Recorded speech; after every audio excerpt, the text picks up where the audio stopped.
êtes rendu chez Réseau Entrepreneur ce matin. Alors, Mélissa, si tu veux venir à mes côtés, on est heureux donc, de vous accueillir pour cet événement co-organisé entre Réseau Entrepreneur et Réseau Entrepreneur.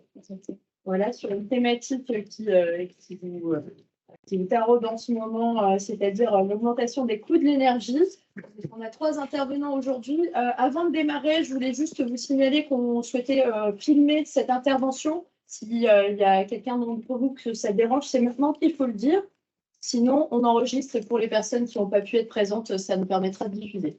OK pour tout le monde? Alors, du coup, juste 2 secondes. Effectivement, événement co-organisé par Réseau Entreprendre Nord et Réseau Entreprendre Réno. Ceux qui ont assisté à la régionale en septembre dernier comprennent le pourquoi du comment. Mais en tout cas, le but est clairement dorénavant d'accentuer ces échanges pour permettre à tout à chacun de participer aux différentes interventions, formations, visites qui vous intéressent. On est sur un territoire qui est relativement proche. Donc, vous serez aussi les bienvenus dans le monde. Alors du coup, je présente rapidement nos intervenants, ils se présenteront un petit peu plus après. Donc on a Thomas Praloli qui est directeur régional délégué d'Enedis, Béatrice Bertin de FIDS, directrice générale de FIDS, qui a ramené quelques bonbons comme vous avez pu le voir. Donc si vous demandez pourquoi il y a des bonbons ce matin, merci à toi. Il n'y en avait pas assez. Il n'y en a pas beaucoup. Donc la prochaine fois, on viendra les chercher chez toi. Et Olivier Termont, donc, qui dirige Place des Énergies, donc tu présenteras l'activité. On vous laisse la parole. Bonjour à tous. Merci Julien. Merci Alice pour cette invitation. C'est toujours un honneur, on peut dire. Puis moi j'aime beaucoup, en plus Réseau Entrepreneur Nord, voilà, que j'ai connu en arrivant ici. Il y a bien 2 ans, tout près dans le Nord. Je viens pas du milieu de l'énergie. J'étais officier de marine et commandant de bateau avant d'arriver chez Enedis pendant 27 ans. Donc, je suis retraité. Et donc j'ai pris ce poste et donc j'ai aussi pris connaissance. Au début, tout se passait bien et puis finalement, on a vu que les prix de l'énergie beaucoup augmenter, la guerre en Ukraine. Et donc, je m'aperçois que ce marché de l'énergie, finalement, est incompréhensible.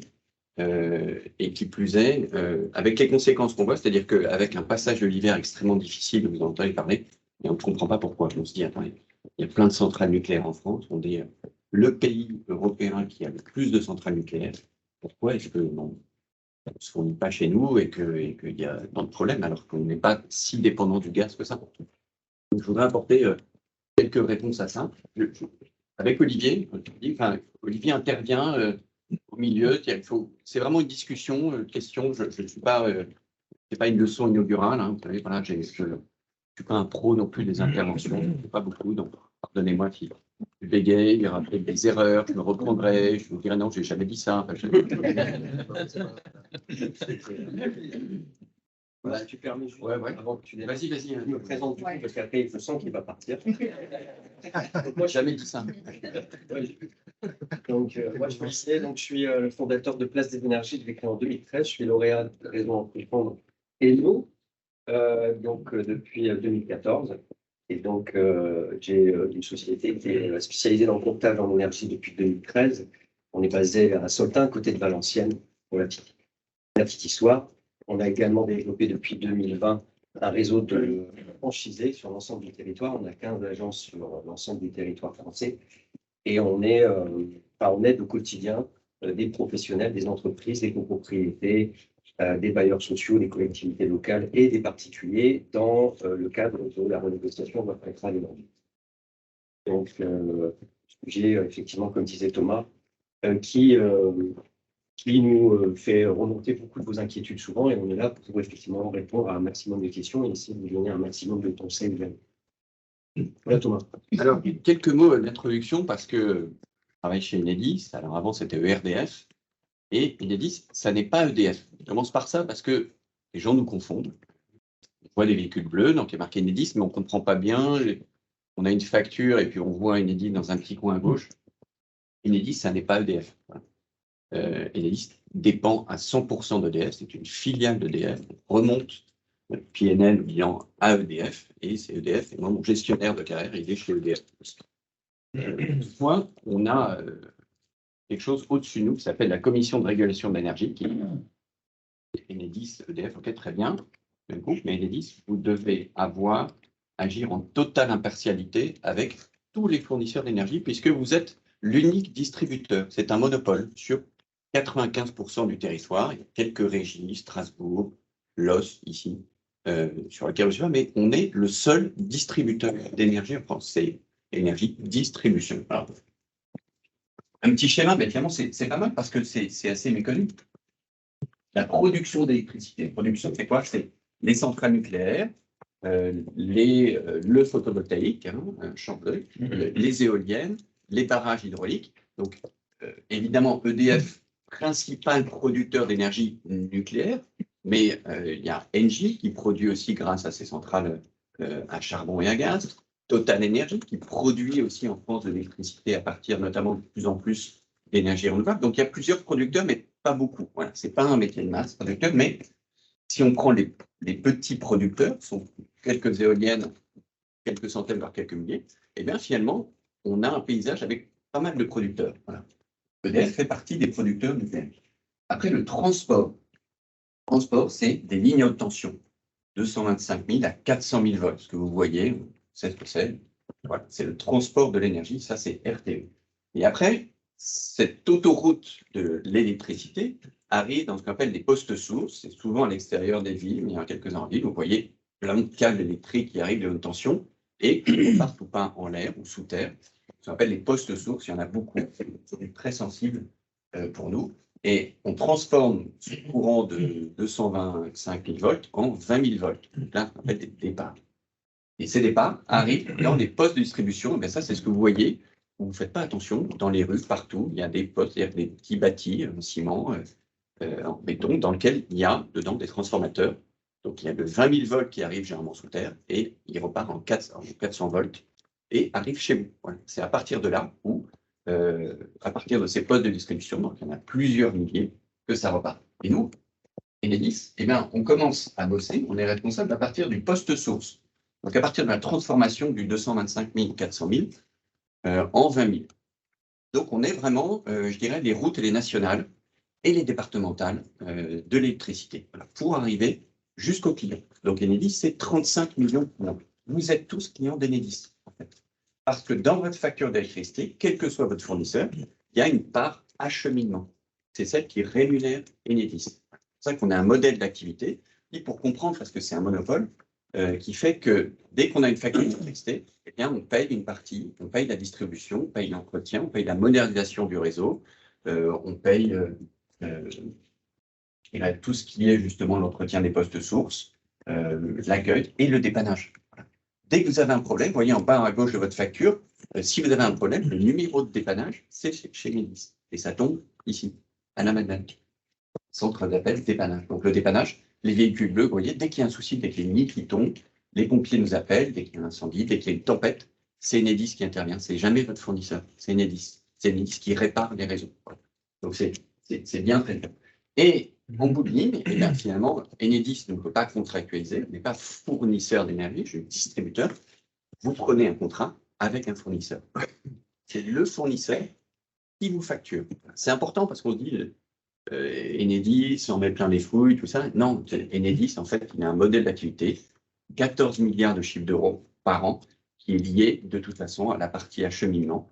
Et ça encore, ce n'est pas nous qui le fixons, c'est la Commission de régulation de l'énergie. Et donc, on est tenu à l'objectif. Lorsqu'on investit, la Commission de régulation de l'énergie, enfin, nous le rembourse sur les factures, mais en revanche, notre fonctionnement, il est capé. Il dit, bah, si vous dépensez plus, c'est pour votre pomme. Enfin, voilà. Donc, c'est juste pour vous donner un peu une idée, vous êtes tous responsables, et notamment de bilan, pour vous donner une idée de ce modèle économique. Alors, je passe sur la mission. C'est un service public. Hein. Je dis, voilà. Alors, on a l'objectif d'être le service public préféré des Français. Moi, j'aurais commencé par dire un service public connu des Français. Ça aurait été ambitieux, mais bon, il faut être très ambitieux. Donc, voilà. Bon, je passe, mais nos clients, c'est bien sûr les particuliers, les professionnels, donc à la fois artisans, enfin ce qu'on appelle, c'est le dimensionnement en en appel de puissance que vous demandez, donc ça peut être un boulanger, jusqu'à une entreprise qui fabrique des batteries. Enfin voilà, notre panel de clients et les collectivités, l'éclairage public. On a 3 types de portefeuilles. Alors, j'en viens tout de suite à ce qui nous intéresse, qui est le marché de l'électricité, parce que, eh bien, on en est aussi un peu victime. Alors bien, ça ne nous plaît pas de voir ça. Et je vais vous expliquer pourquoi c'est très difficile pour mon groupe. Alors, mon groupe, c'est EDF. Alors, pour aller vite aussi, on a à peu près 85 fournisseurs en France. Donc, vous connaissez les principaux, bien sûr, EDF, Total Énergie, Enel, Nucléaire, mais aussi l'électroménager, Iberdrola, enfin voilà, quelques-uns, mais il y en a des tonnes. On passe un contrat avec ce fournisseur. Et nous, on doit servir, distribuer à l'ensemble de ces fournisseurs. Vous savez qu'il y a une énergie peu chère en France, finalement, et décarbonée, je le précise, parce que c'est aussi des objectifs maintenant impondérables, qui est l'énergie nucléaire. Elle était très décriée jusqu'à il y a 3-4 ans, et puis il y a un retournement. Pas seulement cette année, mais depuis quelques années, on se dit, bah, elle est décarbonée, certes, il y a des risques, quand même très maîtrisés. Je suis pro-nucléaire, donc tout de suite, je vous dis, mais on se rend compte voilà, que c'est une énergie pas chère et qui est amortie, et dont les coûts fixes aujourd'hui sont quand même très réduits. Tout ça pour dire que EDF produit un certain nombre d'énergie nucléaire, produit il y a 350 gigawatts par an. Et sur sur cette énergie produite, une grande partie est nucléaire. Sauf qu'en France, on a dit, voilà, à la libéralisation du marché, il y a plein de fournisseurs, on dit, ouais, mais c'est injuste, il n'y a qu'un fournisseur qui a des centrales nucléaires. Donc l'État a dit, eh bien, EDF vendrait une partie de cette énergie nucléaire à tous les fournisseurs. Et vous vendrez 100 gigawattheures. Pardon, terawattheures. 100 terawattheures. Vous vendrez 100 terawattheures à tous les fournisseurs à un tarif fixé par la Commission de régulation de l'énergie, qui est 42 € du mégawattheure. 42 €, retenez bien ça. Donc, c'est-à-dire que les fournisseurs achètent, se répartissent, plutôt c'est la Commission de régulation de l'énergie qui répartit ces 100 terawattheures parmi les fournisseurs, avec un pourcentage lié à leur nombre de clients, et ça aussi c'est important parce que je vous expliquerai pourquoi il y a des escrocs aujourd'hui parmi les fournisseurs, et c'est ce qu'on appelle l'accès régulé à l'énergie nucléaire historique. La REN, je crois que c'est le H et le N, voilà. L'accès régulé à l'énergie nucléaire. C'est un peu complexe, mais c'est pour comprendre qu'on est dans un monde en apparence en concurrence, mais qui est totalement artificiel. Le seul qui supporte les risques industriels là-dedans, pour l'énergie nucléaire, c'est EDF. C'est le seul. Donc on entend que EDF est endetté, mais c'est EDF qui construit les centrales nucléaires. Moi, je suis fournisseur, c'est-à-dire en gros financier. J'ouvre ma boîte aujourd'hui et je dis, bah, je me mets comme fournisseur, en gros c'est trader, j'achète une partie de cette énergie à 42 € du mégawattheure et je la revends 100, 150, 200, en fait, au prix que je le souhaite. Mais EDF, lui, vend ça. C'est ce qui s'est passé. Donc, je vous dis, la clé de répartition, c'est le nombre de clients. Total Énergie, Iberdrola, tant de clients, ils représentent tel pourcentage. Donc, ils ont tel pourcentage de ces 100 terawattheures. L'année dernière, je ne sais pas si vous vous souvenez, il y avait des problèmes déjà avec le coût de l'énergie qui a augmenté. Et l'État a dit, eh bien, EDF, vous n'allez pas vendre 100 terawattheures, vous allez vendre 120 terawattheures. En milieu d'année, ils ont dit, vous allez rajouter 20 terawattheures. Comme ça, c'est l'énergie peu chère, 42 €. Les fournisseurs en ont récupéré plein et donc ont pu, pour aller plus honnête, faire baisser ce coût d'électricité. Le premier bouclier tarifaire. Coût pour EDF, 8 milliards d'euros. Pourquoi? Parce que tout simplement, EDF a prévu de distribuer de l'énergie. Il a ses contrats aussi comme fournisseur. Et tout d'un coup, on lui dit, bah non, bah une grande partie de l'électricité que vous aviez prévu de vendre à vos clients, bah non, vous allez la vendre à un tarif à 42 € aux fournisseurs. Donc, EDF a dû racheter cette énergie sur les marchés à un tarif avoisinant les 600, 700 € du mégawattheure.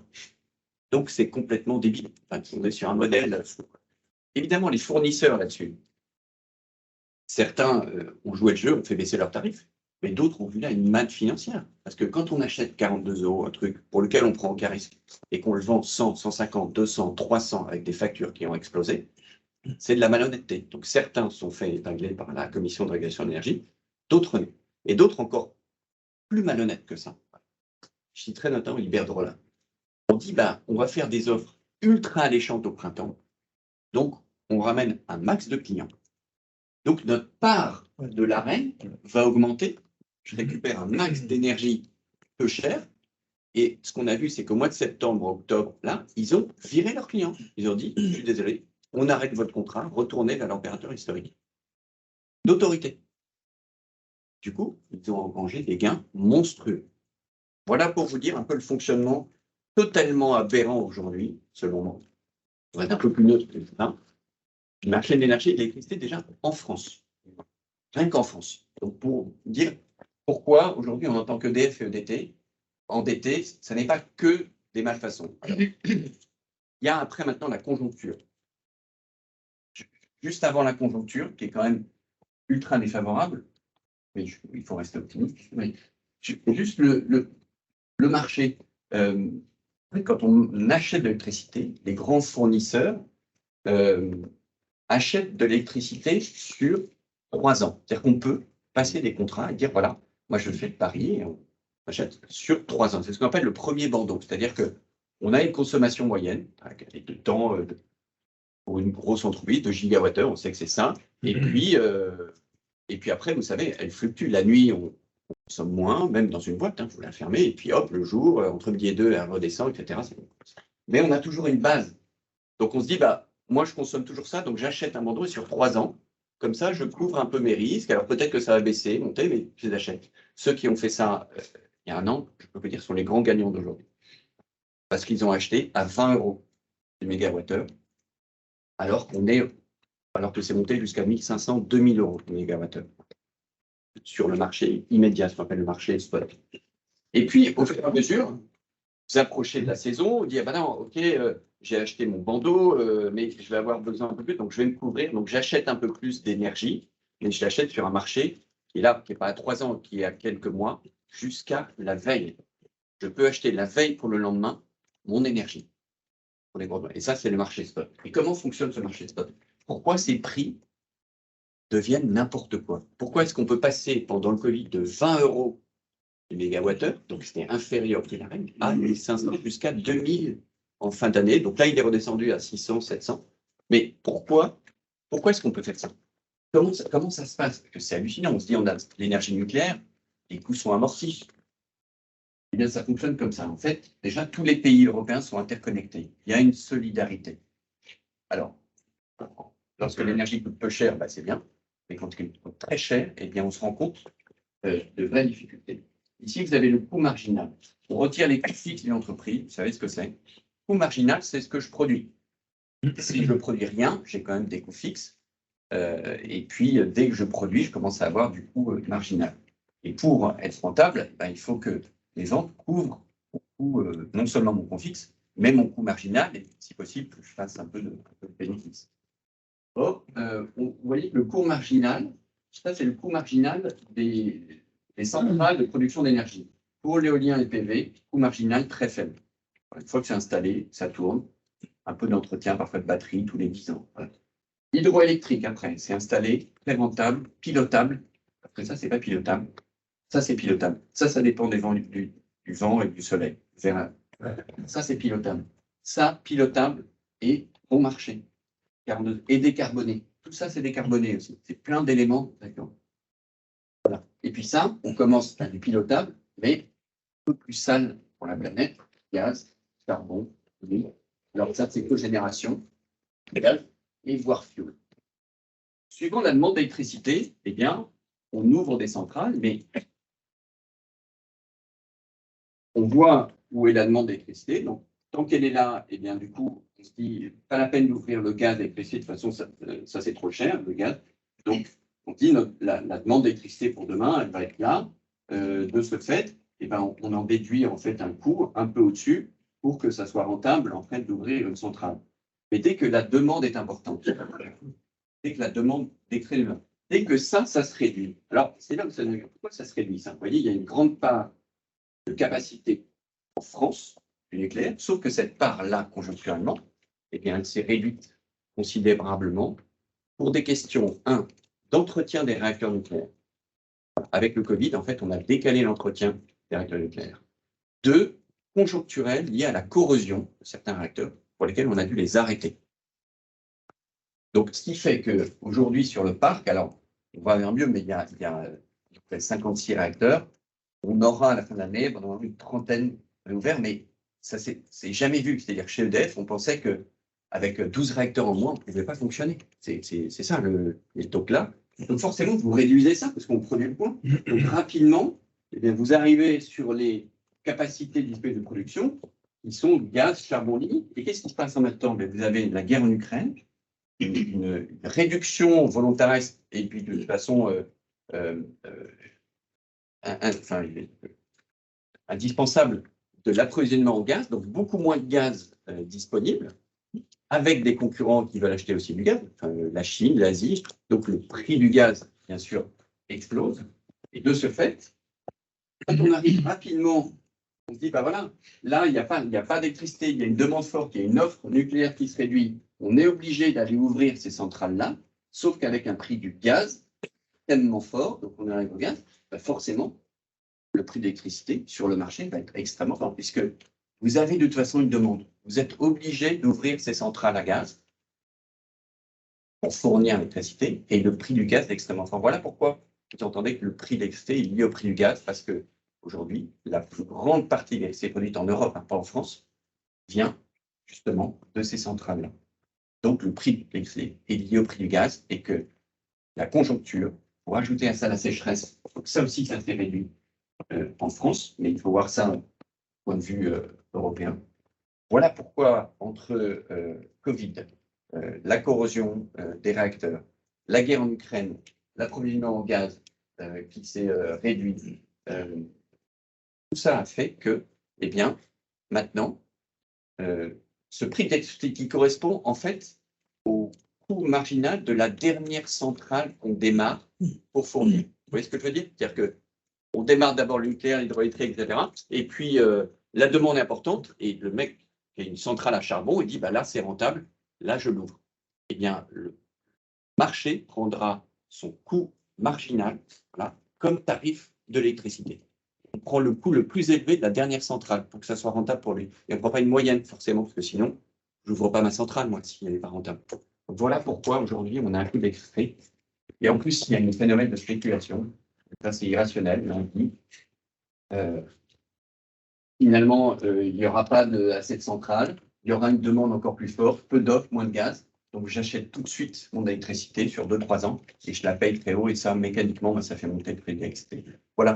Voilà en quelques mots. Après, je ne veux pas... J'avais eu plus d'autres choses, mais on pourra, si vous avez des questions sur le passage de l'hiver, vous entendez parler de coupure, ça s'appelle délestage chez nous. C'est un risque. Aujourd'hui, on est à 50-50. Peut-être que, parce que je ne veux pas vous user, mais bon, ça, c'est le mix électrique. J'avais noté ça parce que regardez la France, 67% de nucléaire. Mais pour les autres, vous voyez, ce n'est pas le cas du tout. Ce n'est pas le nucléaire qui est majoritaire. Donc, évidemment, quand on dit qu'il faut accélérer, vous entendez la loi de transition énergétique, le gouvernement veut accélérer le raccordement, en fait, la construction d'énergie renouvelable, photovoltaïque, éolien, partout. Pourquoi? Parce qu'on a besoin, en fait, de ces énergies qui ont un coût marginal très faible. On a besoin de ce mix, de toute façon. On ne peut pas faire soit avec l'un, soit avec l'autre. On a besoin de pilotables. Pour démarrer une usine d'acierie ou batterie, ce ne sera pas avec des éoliennes ou du photovoltaïque, ce n'est pas possible. Donc, il faudra encore du nucléaire, mais il faut les deux. Voilà. Donc, il y a plein de mécanismes qui permettent aussi de réguler l'offre et la demande. Il doit toujours avoir un équilibre. Il y a une demande de démarrer tous les appareils, eh bien, il faut que l'offre l'anticipe, c'est-à-dire la production. C'est toujours un équilibre, tout simplement pour maintenir la tension, vous avez à 220 volts, et maintenir la fréquence. C'est terrible, mais voilà, il faut toujours que l'offre, la production, corresponde à la demande. Donc ça, il y a des gens qui font ça, qui équilibrent ça chez RP. Oui. Dans la diaporama précédente, on voit très nettement que quand le prix de marché flambe, certains producteurs font des gains énormes. Qu'est-ce qui fait, pourquoi la commission de régulation de l'électricité n'intervient pas pour prendre une partie de ces énormes gains pour maîtriser le marché? Alors, ça a été fait par la Commission européenne. La commission européenne. Marginalement, ça n'a pas été fait pour casser le. Alors, là, ils ont décidé, il y a quelques semaines, on a entendu parler à la télé, mais trop peu parfois, ils ont décidé au niveau européen, au niveau des 27, de plafonner un tarif qui est à 180 €, en partant du principe de dire aux producteurs qu'à partir d'une date, ils ne pourraient pas vendre au-delà de 180 € leur mégawattheure produit, parce qu'effectivement, on est dans un système, tu vois très bien, Thomas, complètement dérégulé et surtout spéculatif. Les producteurs se mettent énormément d'argent dans les poches, puisque eux, leur coût de production n'a pas changé par rapport à avant, il est toujours le même, sauf qu'ils le vendent 10 fois plus cher. Et donc, ils ont plafonné à 180 et ils ont dit à tous les producteurs qui vendront au-delà de 180, parce qu'on leur interdit pas, c'est aussi un des problèmes encore aujourd'hui, si moi je suis producteur, j'ai envie toujours de vendre à 600 €, je peux toujours le faire. Sauf que la différence entre les 180 et les 600, je vais être taxé. En fait, c'est la fameuse taxe sur les super profits dont on entend parler, qui a été mise en place. Et cette fameuse taxe qui a été mise en place, qui sert aujourd'hui à la France et à d'autres pays pour créer tout ce système de subventions que vous avez vu arriver, que vous voyez arriver, qui est en fait un jeu de vase communicant entre je taxe les super profits des producteurs, à peu près 7 milliards d'euros, c'est qui est donné, 7 à 8 milliards d'euros aujourd'hui, ça sera peut-être plus, et je les réinjecte en subventions, etc., etc. Alors, à la fois sur le territoire français et en Europe. Mais il y a bien un plafond qui a été mis en place, qui est de 180 €, qui est quand même un plafond quand même. La remarque était plutôt ceux qui ont des coûts de production largement en dessous de 180. On voit très bien le nucléaire, 40, 50.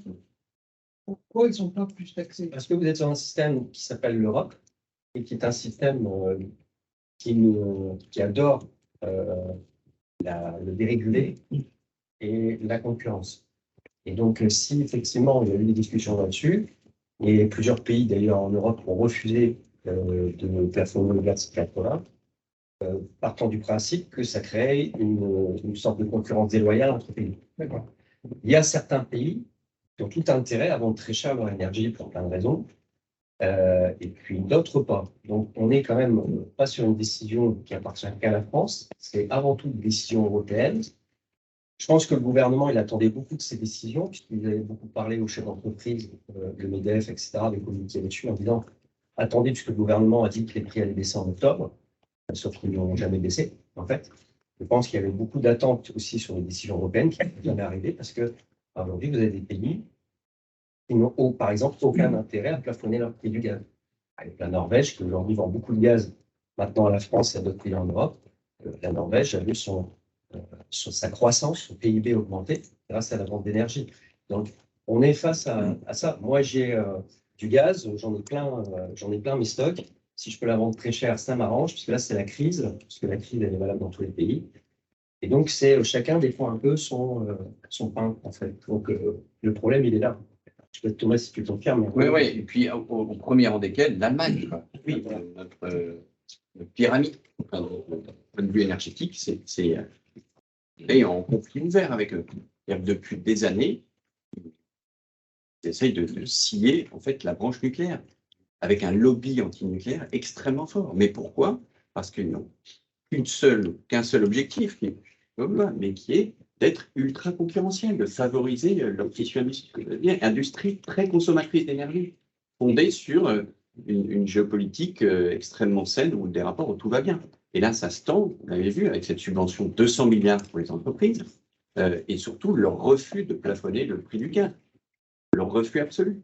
Et derrière, des lobbies antinucléaires, alors qu'ils vont maintenir 2 centrales nucléaires et qu'ils ont eu le culot de dire la France, faites votre boulot, c'est pas normal que vous ayez de la corrosion sur vos réacteurs, faites votre boulot. C'est-à-dire que voilà, on est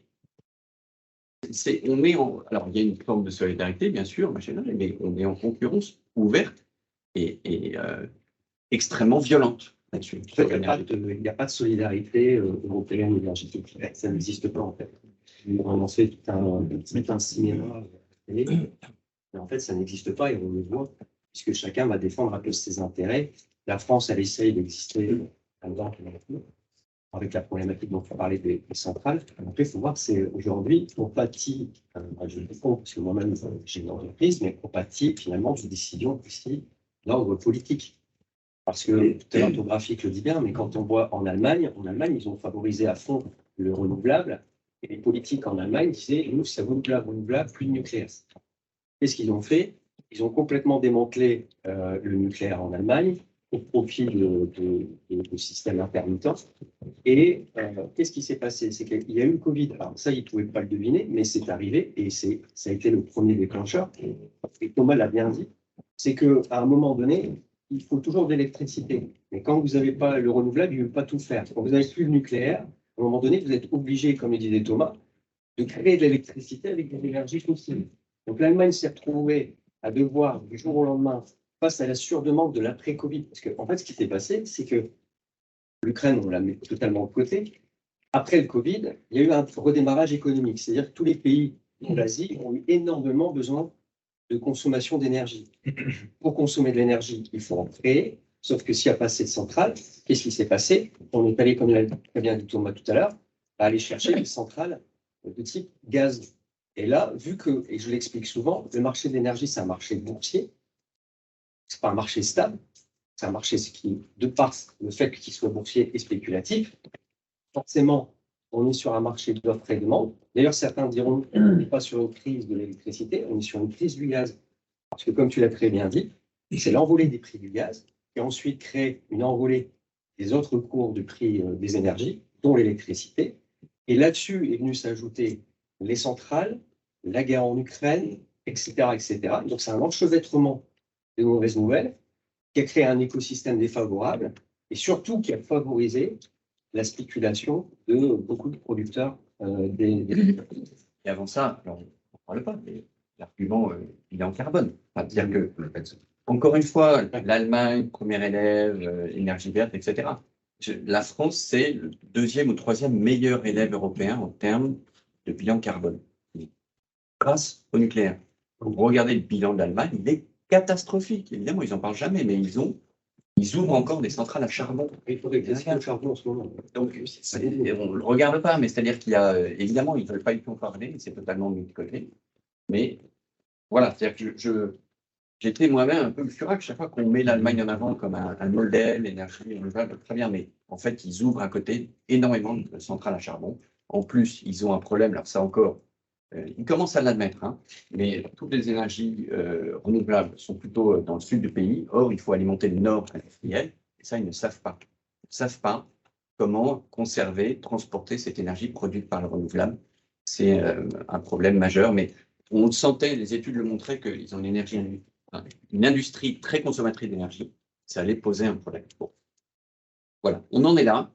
On arrive avec la conjoncture actuelle, que je dis, sécheresse cet été, guerre en Ukraine, problème sur les centrales et réouverture au fur et à mesure, avec un hiver difficile à passer et avec une consommation du gaz, enfin un approvisionnement en gaz qui a été considérablement réduit, c'est-à-dire que dans nos consommations, on a essayé de changer et très rapidement. La Commission européenne, l'Europe a dit aux pays, trouver des solutions rapidement pour soit vous approvisionner en GNL, gaz naturel liquéfié, soit changer vos méthodes, mais c'est cet hiver. Pourquoi on a du mal à passer cet hiver? Donc je vais donner les raisons. Et pourquoi on risque. C'est pas le cas. Ah oui, parce que c'est t'as pas d'investissement. Pourquoi en fait on risque d'avoir des coupures cet hiver? Donc je vous l'ai dit, parce que tout simplement on a une demande importante et que l'offre ne va pas nécessairement suivre. Voilà, on n'a pas suffisamment de moyens de production. Donc là, il y a du mieux dans les centrales nucléaires. Donc, voilà, le risque était de 50-50 il y a 3 semaines. Il est plutôt de 70-30. 30% de risque de coupure. Alors, on ne dit pas coupure, on dit délestage. Voilà, mais c'est la même chose. Ce sont des coupures. Ce qui passe, c'est que... Alors, la question qui vous intéresse directement, c'est est-ce que mon entreprise va être coupée? Est-ce qu'il y a un risque que mon entreprise soit coupée cet hiver? Si jamais on décide, hein, et ça vous le saurez la veille au soir, en gros c'est à 20h pour le lendemain, on a des premiers signes 2-3 jours avant, mais c'est à 20h au lendemain, je vous l'ai dit, comme le marché et la demande, elle se régule la veille pour le lendemain. Donc il y aura des des messages d'alerte déjà des bandeaux à la télé. Et puis après, RTE, c'est RTE qui communique dessus. Et on sait, nous, et vous aussi, vers 19h, 20h. Après, on prévient le maximum d'entreprises qui sont nos clients. On prévient les patients à haut risque vital, c'est-à-dire les gens qui se sont affichés, qui sont déclarés comme des gens qui ont besoin d'énergie chez eux, pour les appareils médicaux, par exemple. Et après, c'est le boulot de la préfecture de dire, voilà, il y a cette catégorie de clients raccordés, et il y en a qu'on ne peut pas couper. On ne peut pas couper un hôpital, par exemple. On ne peut pas couper, voilà, tout ce qui est égout, enfin centrale, enfin, il y a des établissements qu'on ne peut pas couper. Donc, il y a cette catégorie, et la catégorie 7, c'est les clients non délestables. On ne peut pas les couper. Donc, à nous de nous débrouiller, Enedis, derrière l'agence de conduite régionale, on gère justement ces réseaux pour ne pas les couper. Et le pourcentage de puissance qu'on ne peut pas couper, c'est 38%. Donc là, l'État a demandé aux préfectures de dire, voilà, vous identifiez les clients, les gens qu'on ne peut pas couper, mais ça ne doit pas dépasser 38% de la puissance consommée. C'est assez technique, et je vous le dis parce que vous ne voyez pas, mais il y a des petites guerres, des batailles entre des personnes qui veulent être prioritaires et la préfecture qui traîne, qui voudrait mettre plus de monde et qui est obligée de dire, vous n'êtes pas prioritaire. C'est plutôt dans ce sens. Donc là, on est arrivé à 38%, ils ont été identifiés. Et ce qui va se passer, si jamais on s'aperçoit que la demande va être plus importante que l'offre, eh bien, RTE va couper des paquets d'à peu près 100 gigawatts heure. Voilà. C'est-à-dire que par tranche de 2 heures, entre 8h et 13h à 18h et 20h, vous serez prévenu la veille que votre entreprise, votre habitation sera coupée pendant 2 heures. Et c'est tournant. Voilà. On fera tourner ça sur les autres en tension. Après, les grandes villes ne seront pas concernées. On ne fera pas Paris, Lille, mais sur tout le territoire, ça peut être le cas.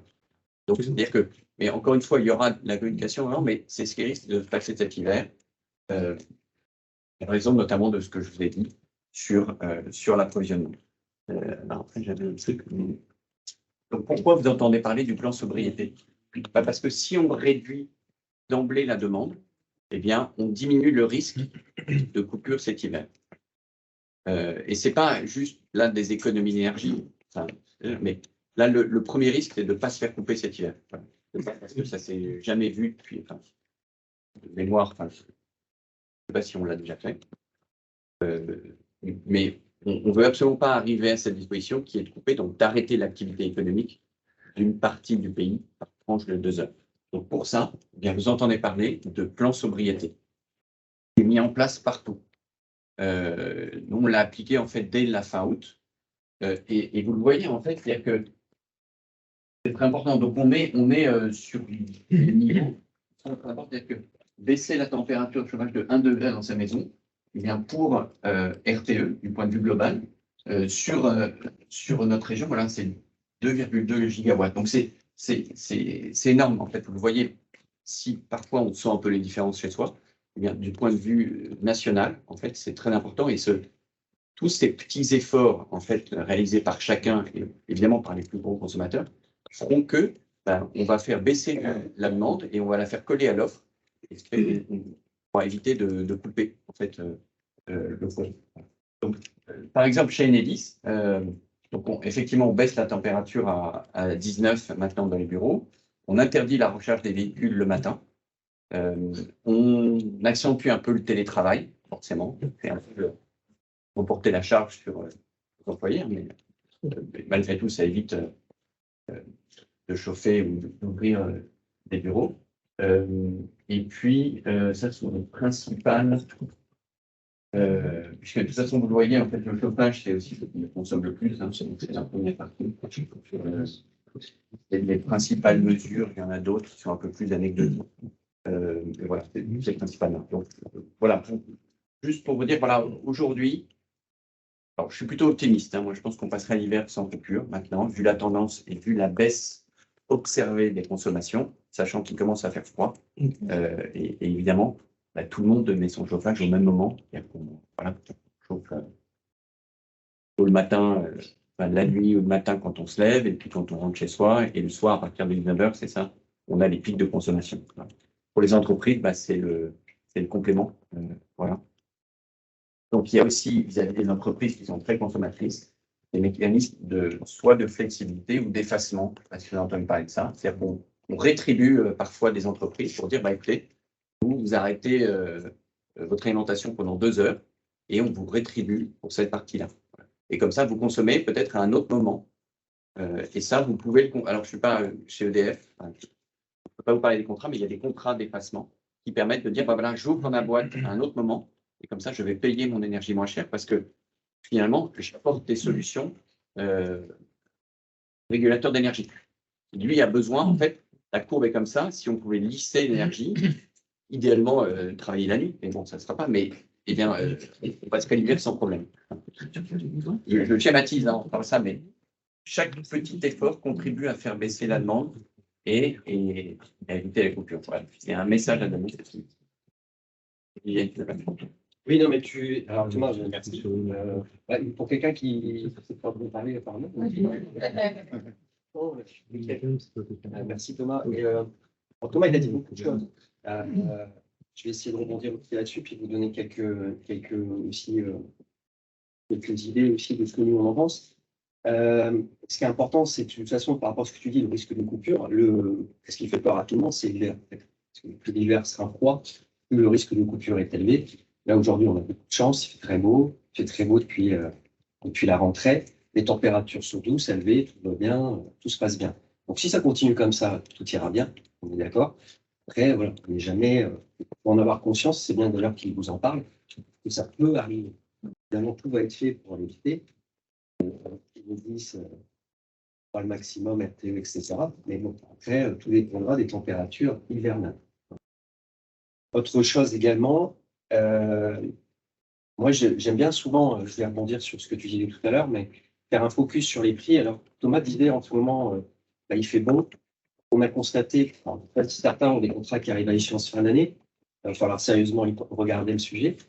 Mais là, effectivement, il y a une baisse de la consommation de gaz naturel, du fait, on va dire, de la surcommunication auprès du public sur le fait de faire attention et que les coûts de l'énergie vont monter. Donc forcément, les gens font un peu plus attention au chauffage. Puis avec les températures, il y a moins de demandes.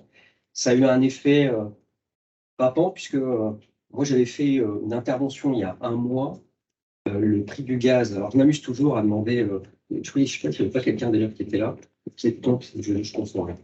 Mais le prix du gaz, il y a un mois, était à 160 € le mégawattheure sur les marchés de gros. Et là, j'ai regardé, donc à hier, on était à 110. C'est significatif quand même, 50 € de moins sur un marché de gros. Est-ce que ça va encore baisser? Ça baisse un petit peu tous les jours de 3, 4, 5%, donc ça c'est plutôt une bonne nouvelle. Après, attention, on est sur un marché de yo-yo, ça a bien baissé depuis la rentrée, mais dès que l'hiver va commencer à se tendre, et dès qu'on va commencer, on disait Thomas, à rallumer le chauffage et à remettre tout ça en route, vous allez voir de manière, on va dire, corrélée, que les prix vont remonter, parce que de toute façon, encore une fois, ce que je disais tout à l'heure, c'est un marché d'offres et de demandes, beaucoup de demandes, pas assez d'offres, les prix remontent. Donc, si vous avez des contrats de gaz, regardez quand même en ce moment, puisque là, sur du court terme, on est à 110 € le mégawattheure sur les marchés de gros. Et sur du long terme, je parlais tout à l'heure du long terme, on est sur 70 €. Alors, 70 €, ça ne sera jamais les prix, comme disait Thomas tout à l'heure, du Covid. Nous, on a rendu du gaz naturel pendant la période Covid, pendant le premier confinement, à moins de 15 €, moins de 10 € même, ça existait. Pour vous donner une idée, ce que je vous disais tout à l'heure, entre 10, 20, 30 €. Il y a beaucoup de contrats gaz qui sont à 30, 40 € en moyenne chez les entreprises. Là, aujourd'hui, une entreprise qui achète du gaz actuellement à 110, 120, 130 €. On voit à peu près où est le marché. Pour l'électricité, les prix ont baissé également. C'est plutôt une bonne nouvelle. Thomas l'a dit également. Au mois d'août, on est monté, par exemple, sur quelque chose d'assez délirant, mais on était à plus de 1 000 € au mois d'août. Donc, celui qui a négocié ses contrats au mois d'août, c'est pas une bonne idée. Aujourd'hui, on est à 450 € par mégawattheure sur du court terme, donc ça a quand même bien baissé. Et sur du long terme, sur du long terme, on est sur des prix qui sont moitié moins chers. ça reste quand même élevé, mais quand même beaucoup plus raisonnable que, comme disait Thomas, l'hiver dernier, etc. C'est une crise énergétique, elle dure depuis 1 an et demi. Elle n'est pas nouvelle. Le problème, c'est que les décisions européennes et gouvernementales sont arrivées, à mon sens, beaucoup trop tard. Et tout ça, c'est malheureusement mal goupillé avec plein d'autres problématiques dont on parlait tout à l'heure. Et donc, malheureusement, souvent on me pose une question, Olivier, est-ce que ça va durer? Alors moi, je n'ai pas de boule de cristal, ni moi, ni mes collègues, ni les experts ou les consultants, ni d'ailleurs les fournisseurs d'énergie. Mais ce qu'on sait, c'est que quand on écoute un petit peu les tendances, on sait qu'on va encore souffrir en 2023. Pourquoi? Parce qu'on est sur une problématique aussi qui est liée à la problématique ukrainienne et par rapport au fait qu'on avait une certaine dépendance au gaz russe. C'est que là, on a réussi avant l'hiver, avec une utilisation, on va dire, pour le coup, un peu plus européenne, de remplir les stocks de gaz. Et si l'hiver est froid, on va les tirer fortement sur les stocks de gaz. On a des problématiques aujourd'hui pour les remplir pour plein de raisons. Qu'est-ce qui peut se passer? C'est qu'on se retrouve de nouveau fin de saison de chauffe, encore avec des problématiques de stock, et donc effet spéculatif, augmentation des prix. Donc tant qu'on n'aura pas résolu tout cet écosystème-là, et ça ne peut pas se faire en quelques semaines ou quelques mois, on voit c'est très compliqué, ça veut dire que l'énergie chère, c'est pas, ça va être durable. Parce que souvent les gens me disent, ah mais moi je vais attendre. Je pense que ça va baisser. Bon, chacun a son avis sur le sujet. Nous, on pense que c'est une très mauvaise idée. À partir du moment où, quand, comme là, on voit que le marché a perdu 50-60 euros, et qu'on a des contrats qui arrivent à échéance dans 2-3 mois, il faut vraiment se poser la question de jouer avec le feu. Parce que vous pouvez, les 50 euros, les regagner en 15 jours. Et encore, quelquefois, on a déjà vu des gaps de 10, 20, 30 euros le mégawattheure sur une journée. Il faut faire attention à ce qu'on fait. Le problème que vous avez tous, c'est que l'énergie, c'était un sujet qui n'était pas du tout prioritaire. On disait, bon, on paye notre facture, tout allait bien, et c'est normal puisque le prix de l'énergie était peu cher.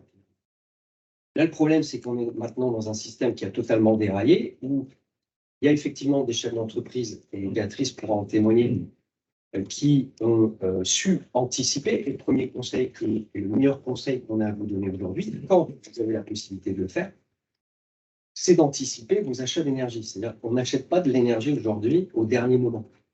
On a énormément encore de professionnels qui ont encore là des contrats qui arrivent à échéance fin d'année. Nous, on a des professionnels tous les jours qui nous appellent en catastrophe avec des échéances là à la fin du mois. Comment c'est possible? Aujourd'hui, le sujet de l'énergie, c'est un sujet qui est stratégique. Il faut se le mettre dans la tête. C'est un sujet qu'il va falloir mettre au-dessus de la pile. Et il va falloir apprendre à gérer ce sujet-là et à l'anticiper en termes d'achat. Donc, si je prends l'exemple de Béatrice, on peut peut-être en profiter pour écouter, ce sera l'occasion. Béatrice a une... Là, tu peux le présenter. Oui, d'abord, merci pour votre accueil. Bonjour à tous. Béatrice Bertin, co-gérante de l'entreprise FETI, qui est sur la commune de Saint-Rosière, entre Archie et Saint-Amand, spécialisée dans la confiserie. Donc, voilà, pas de surconsommation en termes d'énergie, mais néanmoins, c'est un sujet qui me préoccupe depuis de nombreuses années, puisque, comme vous, si vous êtes là, c'est parce que vous êtes des hommes et des femmes de réseau. Je suis aussi femme de réseau dans le sens où j'ai créé une association de parcs d'activité qui rassemble les entreprises de Saint-Rosière, et je suis également mobilisée sur le territoire de manière plus générale sur le territoire de Valenciennes. Cela m'amène effectivement à la rencontre que j'ai faite avec Olivier en 2013-2014. Olivier venait de se lancer, très ancré dans la mutualisation de l'énergie, mais aussi de nos forces.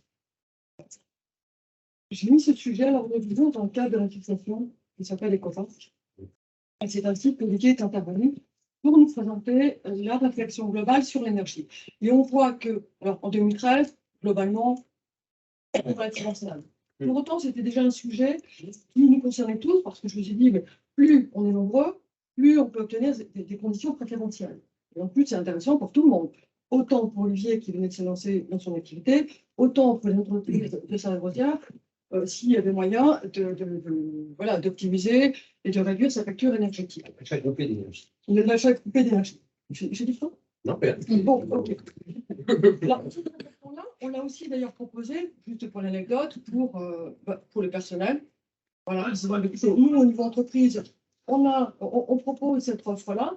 Au niveau personnel, n'hésitez pas, on a un contact, n'hésitez pas à contacter Place des Énergies pour également optimiser votre facture. Le temps passe, en 2013, on signe des contrats de 2-3 ans. Là, on l'a fait également à travers Paul Adrouet, l'école d'excellence agroalimentaire, parce que je fais aussi partie de l'agroalimentaire. Et le dernier contrat que j'ai signé, ça a été fait en 2020. Excusez-moi, j'étais justement en train de retrouver sur mon téléphone les derniers contrats. Et notamment, ça a été signé en 2020 pour un démarrage en 2021 jusqu'en 2023. Aujourd'hui, on l'a entendu. Moi, j'avoue que je découvre encore, je prends encore des notes parce que aujourd'hui, c'est vraiment un métier d'expert avec une fluctuation, avec. C'est un sujet qui nous échappe. Soit on regarde et on lit tous les jours la presse et on se documente, mais on voit bien qu'aujourd'hui, il y a tellement de phénomènes et d'interactions que nous sommes bien écoutés. Et voilà, comme je disais, je prenais encore des notes, donc si quelque part, je pense qu'on est tous en veille sur ce sujet-là, genre. Moi, j'ai besoin d'avoir Olivier et son équipe pour m'appeler. D'ailleurs, ce n'est pas moi qui les appelle. L'équipe m'appelle. Et voilà, Béatrice, il y a une opportunité. Le contrat s'est terminé en 2023. On pense qu'il y a peut-être quelque chose à faire. Je vous propose ça. Et ci et là. Et d'autant plus, chez Place des Énergies, fait une étude comparative entre plusieurs intervenants. Mais depuis 2014, on a peut-être changé 4 fois d'intervenants. Ça a été Célia, Gazprom, Gaz de Bordeaux. Bon, voilà, moi, à la limite, peu importe. Ce qui m'importe, c'est d'avoir effectivement de l'énergie la mieux placée en termes de coût. Alors, j'ai une casquette direction financière chez FETI, donc vous imaginez, c'est vraiment un sujet qui m'interpelle. Voilà ce que je souhaitais témoigner. Donc. Ce qu'on voulait dire surtout, c'était le sujet de. Merci pour la pub, un petit peu. Je n'ai pas. Promis, je ne l'ai pas payé. Merci beaucoup. Et non, il y a deux choses qui sont importantes dans ce que tu dis, c'est que la plupart des chefs d'entreprise, souvent, c'est comme je l'ai dit tout à l'heure, c'est un sujet que, pourtant, c'est pas le sujet, je le dis souvent moi-même, le plus sexy de l'année. C'est pas les choses mais il y a non, je devrais dire le contraire. Mais il y a deux choses qui sont importantes qu'il faut absolument veiller à regarder, c'est la date d'échéance de vos contrats. Ça, la plupart des chefs d'entreprise ou des directeurs financiers, même de petites sociétés, mais même de très grands groupes, quelquefois ne le savent pas. C'est un sujet qu'ils ne regardent pas. C'est un sujet qu'ils subissent finalement ou qu'ils laissent couler. Et ça, c'est, comme je l'ai dit tout à l'heure, c'est plus possible. Donc, la date d'échéance, ça, c'est hyper important. Voir si vous avez également des mécanismes de tacite reconduction, des mécanismes de tacite reconduction, par exemple, parce qu'il faut savoir que, par exemple, vous avez des délais de reproduction qui sont de 30 jours, 45 jours, 60 jours des fournisseurs. Normalement, le fournisseur doit vous prévenir, mais ce n'est pas toujours très bien fait dans le bon système. Tout à l'heure, Thomas disait tous les fournisseurs ne sont pas blancs. Il y a des très bons fournisseurs énergétiques, il y a aussi des très mauvais fournisseurs. Ça existe, il faut le dire. Après, par rapport à l'exemple ton exemple, c'est que pour prendre l'exemple de Béatrice, on se connaît depuis longtemps. C'est même moi qui l'ai appelé à l'époque, je m'en souviens, j'étais dans mon salon. On était en plein Covid. J'appelle Béatrice et puis je dis écoute, Béatrice, ton contrat arrive à échéance. Alors, je crois que c'était fin 2020, ou peut-être 2021. Et là, je dis là, le prix du marché, il est très bas. Et c'est pour ça aussi qu'à notre conseil, alors on va dire, Olivier, nous, on n'a pas le temps de regarder la bourse de l'énergie, mais aujourd'hui, il y a plein de logiciels, il y a plein de possibilités pour se renseigner. Mais c'est intéressant toujours de regarder un petit peu quelles sont les courbes de l'énergie. Là, en l'occurrence, c'est ce que disait Thomas tout à l'heure, c'était les soldes. C'est-à-dire que le prix du gaz était à moins de 10 € et on avait effectivement de l'électricité qui était en dessous du prix dont tu parlais de la reine. Donc là, c'était exceptionnel. Là, on appelle effectivement Béatrice. Au début, Béatrice me dit, comme la plupart des chefs d'entreprise en général, Olivier, je ne vais pas acheter de l'énergie à un an avant. Il n'y a plus de ça. Mais je t'ai fait confiance. Et oui. Voilà. Alors après, à force de lui expliquer le bien fondé de la demande, il faut la convaincre. Hein. C'est une femme d'affaires. Hein, et à force de le faire, elle finit par le faire. Alors, c'était un pari. À Paris, on aurait pu se dire, qu'est-ce qui me dit que ça ne va pas baisser? Parce que là, souvent, quand on appelle des professionnels, ils disent, c'est normal de le croire. Hein, encore une fois, il n'y a pas de procès d'intention. Dire, mais qu'est-ce qui me dit que ça ne va pas encore baisser? Puisque là, on est à 110, par exemple, qu'est-ce qui me dit que dans une semaine, ce ne sera pas 100 ou à 90? Oui, qu'est-ce qui me le dit? Ben, c'est toujours très subjectif. Donc là, elle a fait le choix, effectivement, elle a eu un contrat qui doit être autour des 48 € le mégawattheure. Donc on voit qu'aujourd'hui, effectivement, elle, dans l'écosystème actuel, elle s'en sort bien, mieux parce qu'elle a pu anticiper et qu'elle a accepté d'anticiper.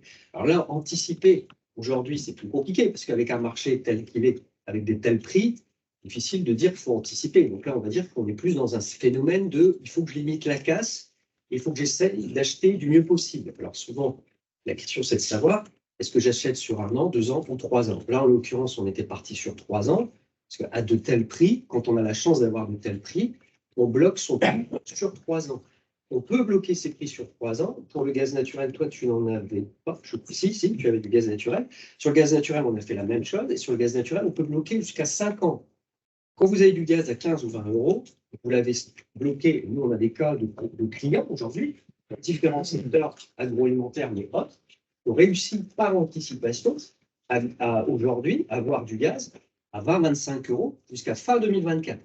Donc eux, la crise énergétique, ils la regardent en souriant. Et eux, ils sont plus compétitifs par rapport à la concurrence. Aujourd'hui, on peut considérer que Béatrice est plus compétitif que peut-être d'autres concurrents qui font de la confiserie, qui viennent sur le marché en ce moment s'alimenter. Donc ça, pourquoi je vous explique ça? Moi, je suis pas là pour faire des leçons morales, attention que ce soit clair, c'est juste l'aspect pédagogique du sujet, de dire il va falloir apprendre, il va falloir comprendre, comme tu l'as fait, il faut accepter parfois, acheter son énergie à l'avance pour pouvoir obtenir de meilleures conditions et surtout, on va dire, lisser ses coûts énergétiques à l'avance. Parce que ça, demain, c'est un de vos enjeux. Une fois que les marchés reviendront à peu près à la normale, quand, ça, on ne le sait pas. Et une fois que tout ça reviendra à la normale, il faudra apprendre de ce qui s'est passé et se dire, je ne peux plus gérer mon énergie comme je le fais aujourd'hui. Peut-être témoigner sur d'autres sujets. Donc là, on a pris l'approche optimisation, enfin mutualisation des coûts. Il y a aussi, ce sur quoi je peux témoigner, la réduction même de la consommation. Vous avez bien des points que vous avez notamment souligné sur l'aspect chauffage. Chez nous, en 2019, on a changé tout notre éclairage dans les entrepôts pour faire du relamping par LED. Avant, on avait des néons, alors qu'il y avait des d'ailleurs défectueux, il fallait relouer une nacelle pour les changer. Enfin bref, on s'est dit stop, hop, on refait du relamping en LED, ce qui est quand même aussi un atout, puisque ça contribue aussi à la réduction d'énergie. Il y a aussi, je vois que Louis Vanetti est là. Louis Vanetti, que j'ai rencontré il y a quelques semaines, aussi qui est basé sur les territoires du Grand Hainaut, propose également une solution pour piloter la consommation énergique. Alors, je ne sais pas si tu auras l'occasion de t'exprimer après. Allez, Louis, 5 minutes? Oui, bien, oui. Allez, bien, Louis. Ça, c'est dur. Voilà, c'est... Merci. Qui aurait aussi du rayon. Et Louis, voilà, c'est la force du réseau. Oui, c'est là où il faut peut-être bien avec Olivier, c'est qu'effectivement, il faut faire attention pour ne pas acheter de l'énergie. Et d'autre côté, il faut éviter de le gaspiller. Et donc, bien gérer ces énergies dans ces bâtiments, c'est très important.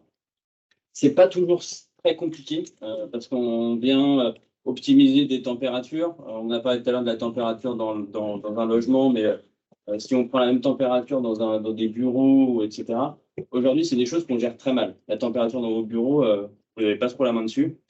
L'idée, c'est de vous redonner la main dessus pour que vous puissiez vraiment maîtriser vos coûts sur la partie chauffage, suivre vos coûts également sur la partie consommation gaz, électricité, consommation d'eau potentiellement pour éviter les différentes fuites. Et après, c'est d'avoir un tableau de bord général qui va vous permettre de suivre vos consommations de machines, de production de chaud, de production de froid, de tout ce qui peut être derrière, pour vraiment avoir la main et les outils pour le faire. Aujourd'hui, j'aime bien dire que tous les chefs d'entreprise suivent leur compta, leurs chiffres d'affaires, etc. sur des outils. Par contre, l'énergie, il n'y a rien qui est mis derrière. Et donc, nous, on essaie de mettre en place un outil extrêmement facile pour les entreprises pour garder la main sur les énergies et que le chef d'entreprise puisse prendre ses décisions en connaissance de cause et savoir que sa consommation de gaz est de temps et qu'on a des consommations la nuit et que en faisant tel investissement, on va s'assurer tel rendement, bah, ça, c'est ce qu'il y a de plus important. Donc, voilà, il vous faut des… Et ce qu'il faut dire, Louis, c'est qu'aujourd'hui, vous avez des mécanismes qu'on appelle des certificats d'économie d'énergie qui vous permettent de subventionner les travaux de rénovation énergétique de vos entreprises. Si je prends l'exemple de Louis, ça lui arrive de faire équiper les entreprises avec des outils qu'on appelle de la GTB, qui est de la domotique, on va dire, appliquée à l'entreprise, si je peux dire, si je comprends, qui sont financés à 100%. C'est-à-dire qu'on a vu, j'ai des cas d'entreprise, 13 000 euros d'investissement, l'entreprise n'a pas mis un seul centime d'argent, de son argent là-dedans. Et l'avantage d'avoir mis 13 000 euros dans une GTB qui ne va rien coûter, c'est que surtout, il faut 30% de baisse de consommation. Donc on voit que, on peut dire ce qu'on veut aussi, mais encore une fois, aujourd'hui, il existe des mécanismes qui sont souvent d'ailleurs mal connus, encore une fois, des entrepreneurs, qui permettent aujourd'hui de s'équiper à moindre coût, sans gros investissements, parce qu'ils sont finançables, comme le relamping, comme les moteurs à variation de vitesse, comme un tas de sujets, mais dont le tien, Louis, et c'est important de le dire, parce que et fois, on a aussi des gens qui disent, bah oui, mais l'idée, c'est déjà compliqué, s'ils doivent investir 15-20 000 euros encore en plus, la trésorerie, etc. Mais là, pour le coup, on n'est pas dans ce problème-là, puisque c'est finançable. Il faut quand même le savoir. Ouais, oui, exactement. Ouais. Donc ça, c'est le dispositif des certificats d'économie d'énergie. Donc d'un côté, l'État met une grosse pression quand même pour qu'on diminue nos consommations, mais de l'autre côté, c'est quand même très très bien financé. Et nous, la mise en place de systèmes de gestion technique de bâtiments est la fiche C2E la mieux rémunérée, parce que l'État considère que c'est là-dessus qu'il faut jouer pour avoir des gains rapides sur ses consommations, de ne pas exploser les coûts. Et tout à l'heure, je parlais de température dans un bureau, dans un bâtiment. Aujourd'hui, 90% des systèmes sont régulés à l'aide de la température extérieure. Donc, ça marche plutôt pas trop mal, sauf que du coup, on ne maîtrise pas du tout la température qu'on a à l'intérieur. La chaudière fait un petit peu ce qu'elle veut dans sa régulation. Et donc, le fait de rajouter des sondes à l'intérieur, d'avoir des thermostats qui permettent de mieux gérer, ça va venir facilement gagner 1, 2, 3 degrés. Et quand on sait que 7% d'économie par degré, ça peut aller assez vite. Donc, voilà. Merci, Louis. Merci. C'est improvisé, mais tu peux y aller. Ouais, juste un tout petit mot, parce que alors, je fais un peu de retard, mais aujourd'hui, ce suivi de la consommation, c'est facilement important, mais c'est une petite révolution. Alors chez nous, on le voit, mais c'est Linky.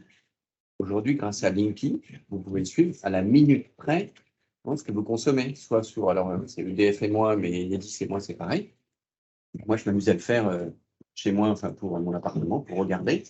C'est quand même révolutionnaire. Ce Linky, on le voit, ça a changé d'ailleurs notre rapport, y compris notre modèle d'activité. Alors on le voit avec les entreprises, les collectivités locales et tout, c'est-à-dire qu'on découvre au fur et à mesure l'ensemble des applications possibles grâce à Linky. On est notamment sur des activités, une activité Noël qui est l'habitat indigne, en fait la rénovation énergétique, pour être ce qu'on appelle un tiers de confiance, c'est-à-dire voilà, en gros sur 10 ans, quelle était la consommation d'énergie de cet îlot d'immeubles, de ce quartier. On rénove, et pour que ça soit rentable, parce que l'État met quand même beaucoup de subventions, voilà ce qu'est la consommation après. Donc, et on aide aussi les collectivités locales à identifier ce qu'on appelle les passoires énergétiques. Parler électricité, gaz, il y a un élément qui est absent, on le voit parce qu'on ne veut surtout pas trop dépenser, avoir une facture d'énergie trop importante, mais l'énergie décarbonée, parce qu'on va tous avoir, et on en a déjà, des contraintes environnementales, heureusement. Je vous parlais de la différence entre la France et l'Allemagne. Il y a une appli qui s'appelle Electricity Map, regardez juste à l'instant, qui donne chaque jour en fait l'équivalent CO2 par pays. En France aujourd'hui, je parle d'aujourd'hui 98 grammes équivalent CO2 par kilowattheure. En Allemagne, c'est 337. Regardez sur l'Europe, il doit y avoir la Norvège et la France dans le vert. On est, grâce au nucléaire, vertueux. Même j'adore le nucléaire, mais bon, c'est l'énergie décarbonée. On est vertueux et en plus, on a. Alors, quand on repense aux mesures gouvernementales de fermeture de 14 centrales, sachant que le coût fixe, le coût d'exploitation d'une centrale maintenant, enfin, c'est à peu près 23 €. Vous vous rendez compte? C'est 23 € par mégawatt-heure. Si on n'avait que des centrales nucléaires, il faudrait payer un peu plus pour les coûts variables. Mais c'est voilà, c'est-à-dire quand on entend et quand on a pris, on pense à cette décision qui a été prise de fermer 14 centrales nucléaires, c'est une aberration à la fois énergétique, de souveraineté, mais également écologique. Voilà, je n'avais pas prévu le message, mais ça me rend tellement dingue quand j'entends parfois des ayatollahs verts ou des gens dire on peut pas, en fait, pour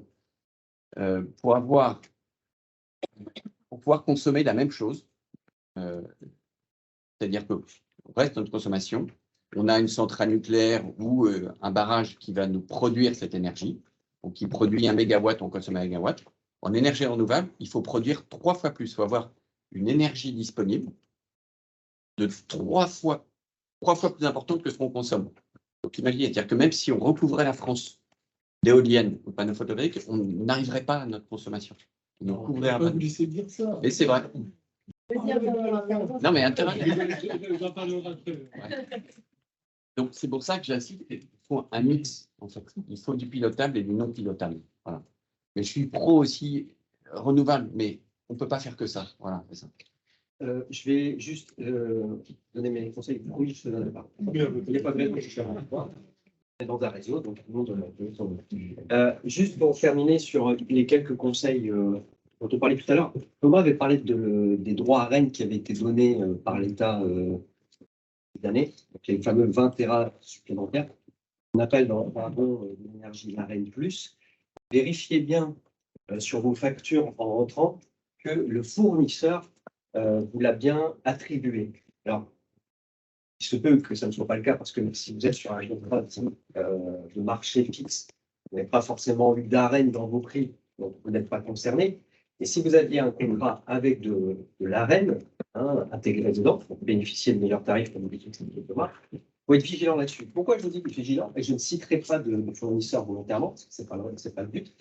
Mais nous, on sait qu'il y a des fournisseurs aujourd'hui qui n'ont toujours pas remboursé leurs clients sur ce droit d'Arène Plus. Ce droit, il vous est dû. Il n'est pas dû au fournisseur. Et pour l'instant, le fournisseur le garde au chaud pour se faire certainement de la trésorerie pour passer l'hiver. Ça, normalement, c'est de l'argent qui doit vous être rétribué.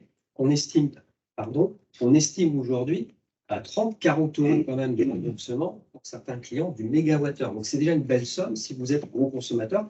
Alors ça, il y a une ligne qui est bien normalement mise en avant, ça s'appelle l'assise sur l'électricité. On vous rappelle ça comme ça. Et donc, normalement, elle est présente et normalement, vous devez avoir une ligne avec un avoir, en fait, un moins, qui vous permet de récupérer votre dû. Et ça, c'est sous condition que vous aviez un contrat avec de l'AREN. Si vous n'avez pas de contrat, vous n'êtes pas concerné. Mais si c'est le cas, il faut vérifier. Mais normalement, en fait, c'est le 21 novembre. Le guichet. Le guichet, c'est le 21 novembre et réponse le 1er décembre. Oui, alors ça, c'est encore un autre sujet, mais moi, je parle des 20 Tera qui ont été donnés, que l'État a remis en place et que EDF, du coup, a redistribué à ses concurrents. Ça devait permettre, face à l'augmentation des prix de l'énergie de fin d'année dernière, à justement réattribuer une sorte de pouvoir d'achat aux professionnels. Et donc, si vous voulez, il y a une partie de ça qui est partie dans les caisses des fournisseurs, et normalement, les fournisseurs sont censés le rétribuer. Ce n'est pas toujours le cas. Donc ça, il faut faire attention. Nous, on peut vous aider à vérifier. C'est important de vérifier ça. De mémoire, en fait, RTE a dit qu'il y avait 156 gigas, enfin, tétra, par rapport au 100, et qu'en fait, le pourcentage, il serait 65-75. Pour en fait l'affectation à Rennes. Oui, pour cette année.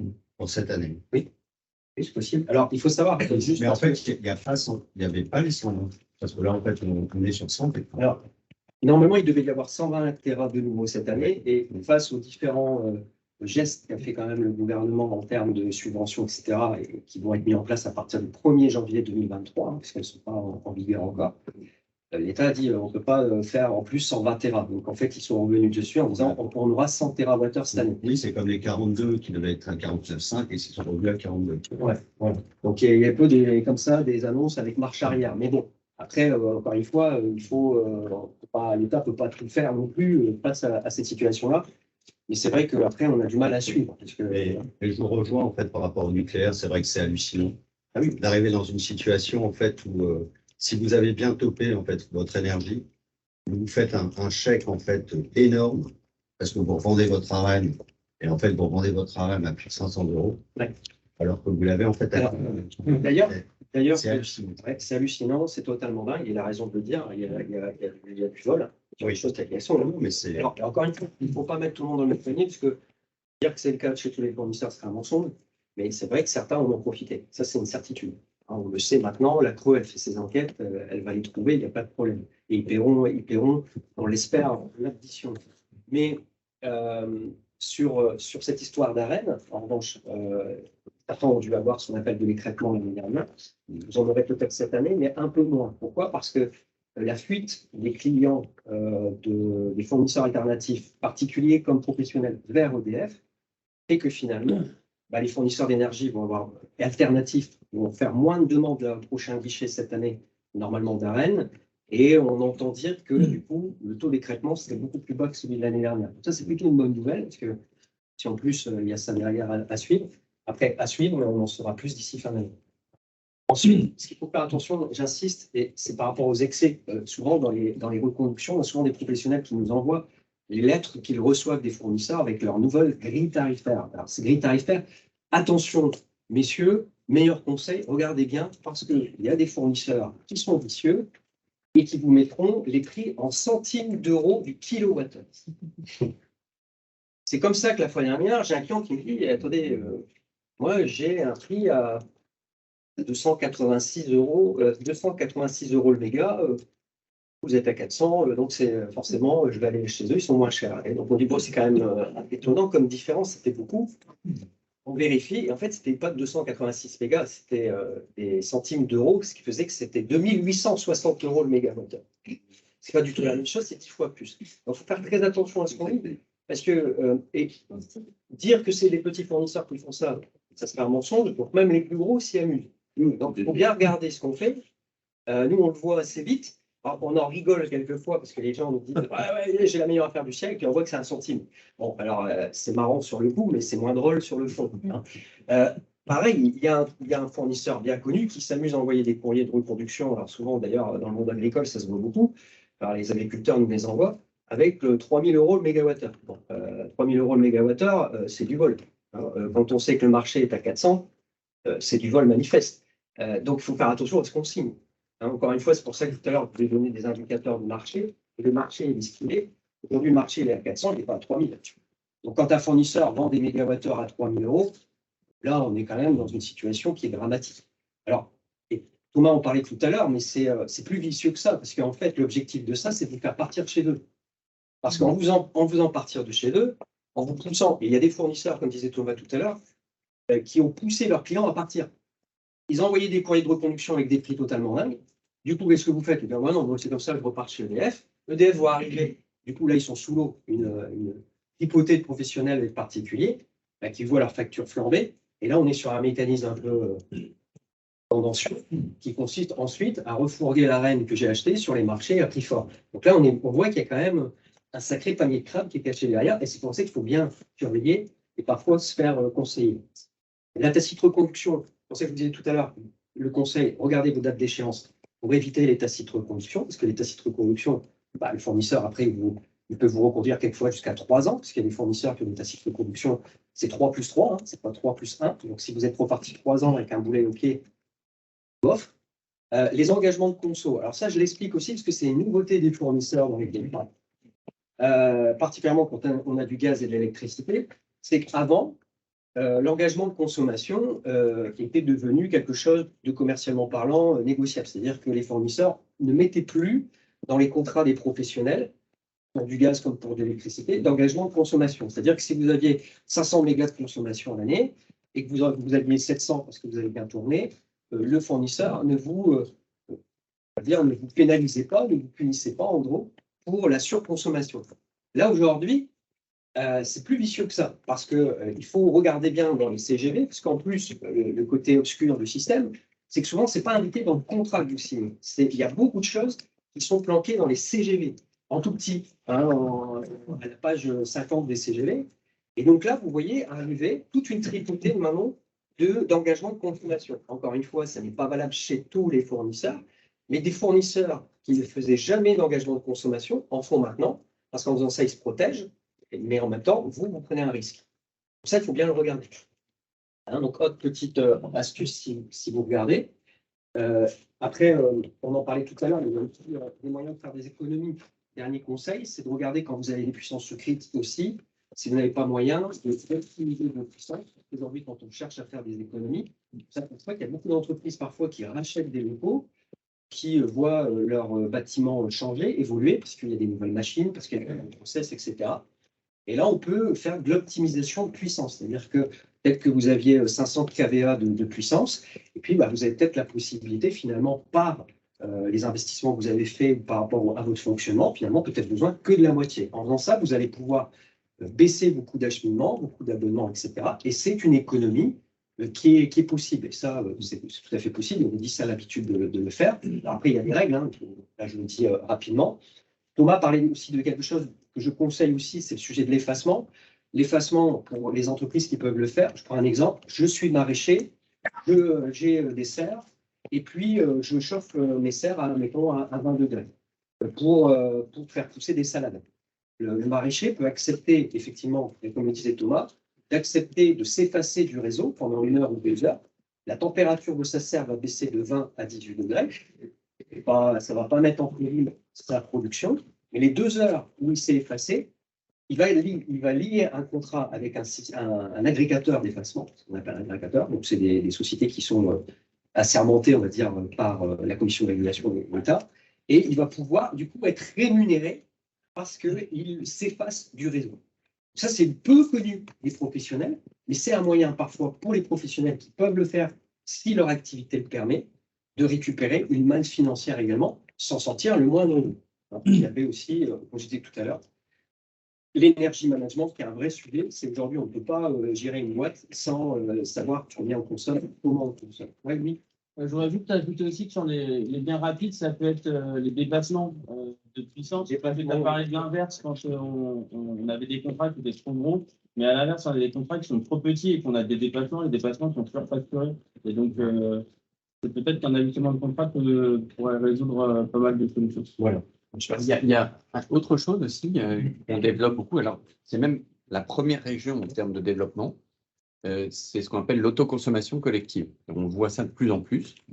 C'est des ensembles de bâtiments, des organismes, des sociétés, voire des bâtiments qui sont dans un rayon de 5 km, c'est prévu par la loi, s'érigent en communauté énergétique et donc sont, on va dire, quasiment autonomes en termes de consommation et de production d'énergie. Elles consomment leur propre production d'énergie, soit par panneaux solaires, soit par éolien, etc. Je vous dis parce que ça accompagne aussi tous ces projets. Alors, ce qu'on prône, nous, c'est quand même d'être raccordé au réseau, parce que quand il n'y a pas de lampade de soleil, il faut l'énergie, et qui plus est, quand on a des surplus d'énergie, les bureaux sont fermés, la Cato, c'est le cas par exemple en Lille, fermée, eh bien, il y a l'énergie consommée, eh bien, elle est réintroduite dans le réseau et rémunérée par le fournisseur. Donc, Produite, les énergies produites. Oui, pardon, consommée, ouais, produite. Ils produisent comment, pardon? Les panneaux photovoltaïques, essentiellement. Et même dans le Nord. Dans le Nord? Ouais. La Cato, par exemple, c'est ça. Mais moi, je te propose d'intervenir maintenant, c'est une chouette. J'ai pas prévu. Et on fait une question-réponse juste à la Si tu permets,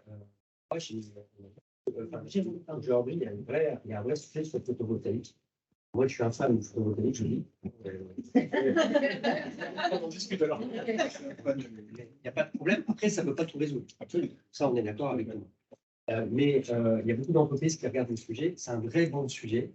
Le coût d'une centrale solaire aujourd'hui, quand on a la possibilité de le faire en entreprise, nous permet d'avoir, parce qu'il faut, nous, on réfléchit en prix d'euros du mégawattheure, permet aujourd'hui d'avoir un mégawattheure, on va dire, allez, je vais être même ambitieux, à moins de 60 €. Il y a aujourd'hui ces centrales solaires en Europe c'est des grosses centrales qui sont à moins de 40 € le mégawattheure. Quand on pense au prix du marché tout à l'heure à 400, on se dit, bon, il y a peut-être moyen de le rentabiliser, c'est une petite installation. Hein. Donc voilà, tout ce que je voulais dire. Ça peut être intéressant. Une information, en fait, il y a la MEL qui met en place en fait une recherche de toiture en ce moment. Avec des pots, oui, pour les entreprises, avec des pots de dossier au plus tard au 9 décembre. Voilà. Et l'objectif, c'est de soit louer en fait sa toiture, soit d'avoir une ristourne par rapport en fait à du solaire installé. Exactement. Et c'est-à-dire que le financement est pris par l'installateur.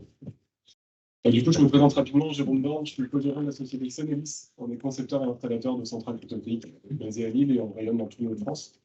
Alors Thomas, merci pour l'intervention, je trouve ça hyper fluide, hyper intéressant. Par contre, j'aime beaucoup Enedis puisqu'on travaille tous les jours avec eux. On les voit tous les jours au téléphone. Non, mais vraiment, enfin, il y a des très bons gars, enfin, il y a des dossiers qui se passent super bien, c'est top. Par contre, juste un truc, le nucléaire n'est pas une énergie décarbonée. Enfin, je ne peux pas laisser dire ça. Sauf si on lit les rapports du GIEC, de l'ADN, même de l'ISN, Institut de sûreté nucléaire. Le nucléaire, c'est 12 grammes de CO2. Voilà.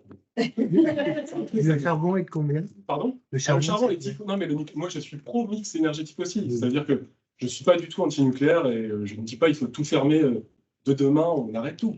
Mais entre le renouvelable et le nucléaire, il y a une différence. Voilà. Et l'hydraulique, c'est combien? L'hydraulique? Oui, par rapport à ces 12 que tu viens de nommer. Bah, c'est du renouvelable, l'hydraulique. Hein. Donc c'est 0? Ouais. Ouais, tout à fait. Après, voilà, moi, je voulais, par rapport au photovoltaïque, oui. Et le photovoltaïque, c'est combien? Bah, le photovoltaïque, en fait, récupère sa production au bout d'environ, alors en France, on va parler de 5-6 ans de temps de retour carbone.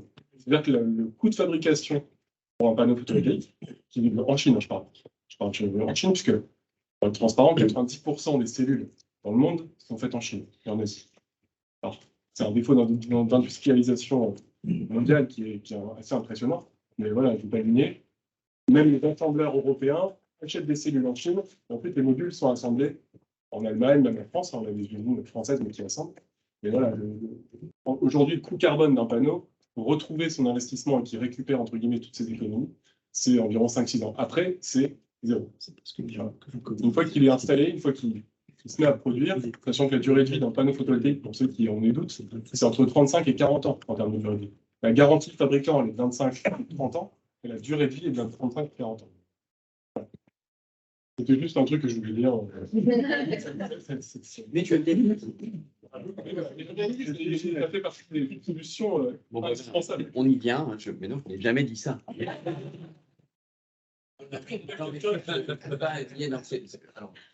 Effectivement, tu as tout à fait raison, c'est pas énergie. Mais malgré tout, ça va dans le sens de la décarbonation d'énergie par rapport au gaz. Voilà. Mais oui, mais c'est dur de trouver une énergie totalement décarbonée. Je pense que ça n'existe pas. Enfin, puisque de toute façon, il y a la construction de matériaux, une éolienne, c'est le cas.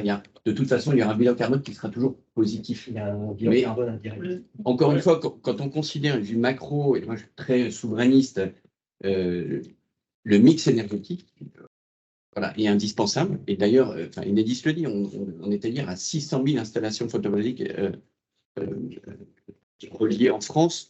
On passe de 2 à 5 gigawatts de puissance installée. Pour nous, c'est nos plus gros objectifs. Hein, c'est raccorder les grands producteurs et les petits producteurs, parce que vous savez qu'il y a une obligation d'achat. Donc, c'est quand même très intéressant. Alors, il y a un investissement de départ, mais c'est très intéressant. En fait, on a une obligation de rachat de cette énergie créée par ces producteurs et petits producteurs, enfin jusqu'à 500 kW. Donc, tout ça, c'est un décret qui est sorti au mois de septembre. Donc, oui, on est à fond et c'est même, je dirais, notre enjeu de demain chez Enedis, c'est le raccordement des énergies renouvelables. C'est notre objectif numéro 1.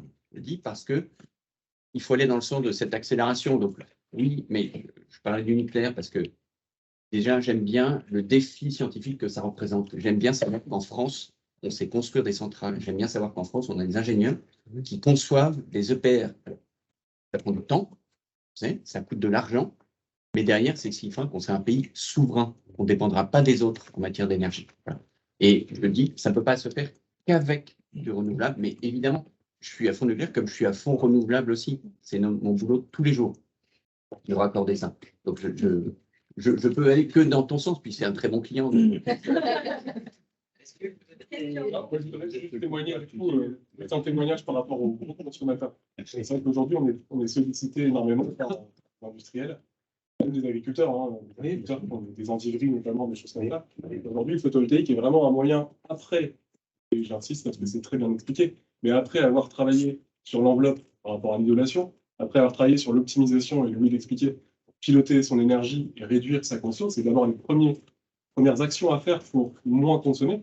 Et une fois qu'on a moins consommé, une des solutions, effectivement, c'est du photovoltaïque qui permet de produire sa propre énergie et ainsi effacer 10, 15, 20, des fois 25% de sa facture annuelle. Et sachant qu'on retrouve un coût du mégawattheure qui est ultra compétitif aujourd'hui, puisqu'on arrive sur des centrales. Alors, on est dans les dernières simulations, on tourne autour des 75 € du mégawattheure en prix lissé sur 30 ans avec les coûts d'investissement, les coûts de maintenance, les coûts d'exploitation. Voilà, on a des temps de retour sur les centrales photovoltaïques chez les grands consommateurs qui sont aujourd'hui de 8 ans, 8-9 ans. C'est vraiment voilà, hyper intéressant pour la partie à la fois financière. Et ça marche très bien dans le et à la fois aussi ouais, et dans le nord de la France. Enfin, nous, on a aujourd'hui 1000 centrales photovoltaïques en production depuis 15 ans maintenant. Ça tourne très bien. Ouais. Voilà. Est-ce qu'il y a des questions? Oui. Une info que moi j'ai découvert, qui peut servir à d'autres avant une question. Il y a des taxes qu'on paye par défaut sur l'électricité. Donc moi j'ai un bâtiment industriel où j'ai 30 000 € de consommation annuelle, enfin 30 000 € de facture, on va dire. J'ai récupéré 5 000 € sur les taxes. Vous pouvez vous rapprocher de la société Exponsalis. Je ne fais pas de pub pour eux, enfin, je ne suis pas chez eux, donc je fais de la pub, mais ce n'est pas pour moi. Juste au passage, quand j'ai vu 5 000 sur 30 000, je me suis dit, bon, bah, ça peut être intéressant. Moi, c'est un truc que je ne connaissais pas, c'est-à-dire que par défaut, on paye des taxes, on peut récupérer, mais il faut le savoir. Voilà. Alors, c'est une très bonne remarque. Ça dépend déjà de votre activité, puisque ce n'est pas le cas de toutes les activités, mais ça peut être le cas, c'est ce qu'on appelle de l'allègement de CSPE. Est-ce que vous avez bénéficié? Et en fait, ça dépend des métiers. Par exemple, dans les boulangers, par exemple, ils ont droit à des baisses de taxes. Par exemple, moi, je prends aussi une brasserie, un gros brasseur avait le droit à un allègement aussi de cette contribution-là. Et il a payé tout pourtant depuis des années dans ses factures. Et c'était l'équivalent de 15 000 € en fait, qu'il lui donnait au fournisseur, que le fournisseur prenait, mais qu'il ne devait pas lui donner. Donc là, il y a un dossier qui doit être monté. C'est ce qu'il a dû faire. C'est un dossier qui doit être présenté au service des douanes. Et puis après, il y a une validation et vous récupérez effectivement une partie de votre dû, on va dire. Et on peut faire avoir un rétroactif, je crois, jusqu'à 1 an en arrière ou 2 ans. 3 ans, encore mieux, 3 ans. Ça aussi, il ne faut pas l'oublier. Alors, c'est souvent méconnu. Merci de l'avoir dit d'ailleurs. Mais c'est vrai que c'est des choses qui peuvent être au cas par cas. Mais il faut regarder, c'est en fonction du code NAF.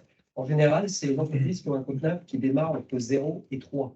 Alors, je ne sais pas pourquoi, mais il y a beaucoup d'activités de ce genre-là. Mais on trouve souvent dans ces trois codes NAF avec ces débuts de code NAF, 0 à 3, beaucoup d'entreprises concernées souvent dans ces activités. Pas que le code NAF, parce que moi, j'ai 3 sociétés dans le même code NAF, en mécanique de procédure. Et tu l'as eu quand même? Il y en a 2 qui sont éligibles et pas la troisième, parce qu'il y a un calcul par rapport à la taxe sur la valeur ajoutée. Oui, alors après, oui, qui dit, bah là, c'est bon, là, c'est pas bon. Oui, en fait, il y a évidemment, je viens de le préciser, il y a effectivement le code, mais après, effectivement, il y a le calcul derrière comptable qui se fait en fonction de la valeur ajoutée, effectivement, de l'entreprise. Si c'était si simple, mais voilà, oui, effectivement, tu as raison de dire, il y a aussi la valeur ajoutée qui rentre dans le calcul. Ça, c'est juste une info. Non, mais c'est. Il y a de l'argent c'est de l'argent passif. C'est de l'argent passif. Tu puisses être taxé par défaut, et quand tu ne le sais pas, là, oui. Pas question si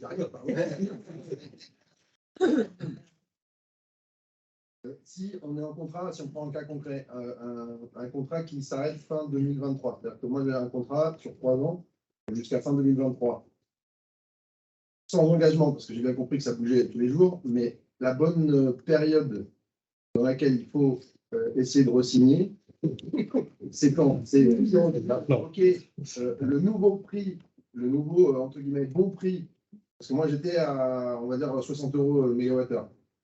Là, il y a eu tous les chiffres qui sont passés de 300, 500, donc est-ce qu'on dit, dès qu'on atteint un prix cible, par exemple, de 90, si j'ai une offre à ce prix-là, je m'arrête, basta, même si effectivement la semaine suivante, je peux avoir 80, parce que peut-être ça sera 100 ou ça sera 153, ou est-ce que là, les prix ont été sont montés en flèche, sont descendus divisé par 8, est-ce qu'il y a des choses qui permettent de dire que la nouvelle estimation pour 2024, c'est de revenir à tout près à la normale, auquel cas, il vaut mieux attendre juin 2023 pour négocier ou septembre 2023, ou...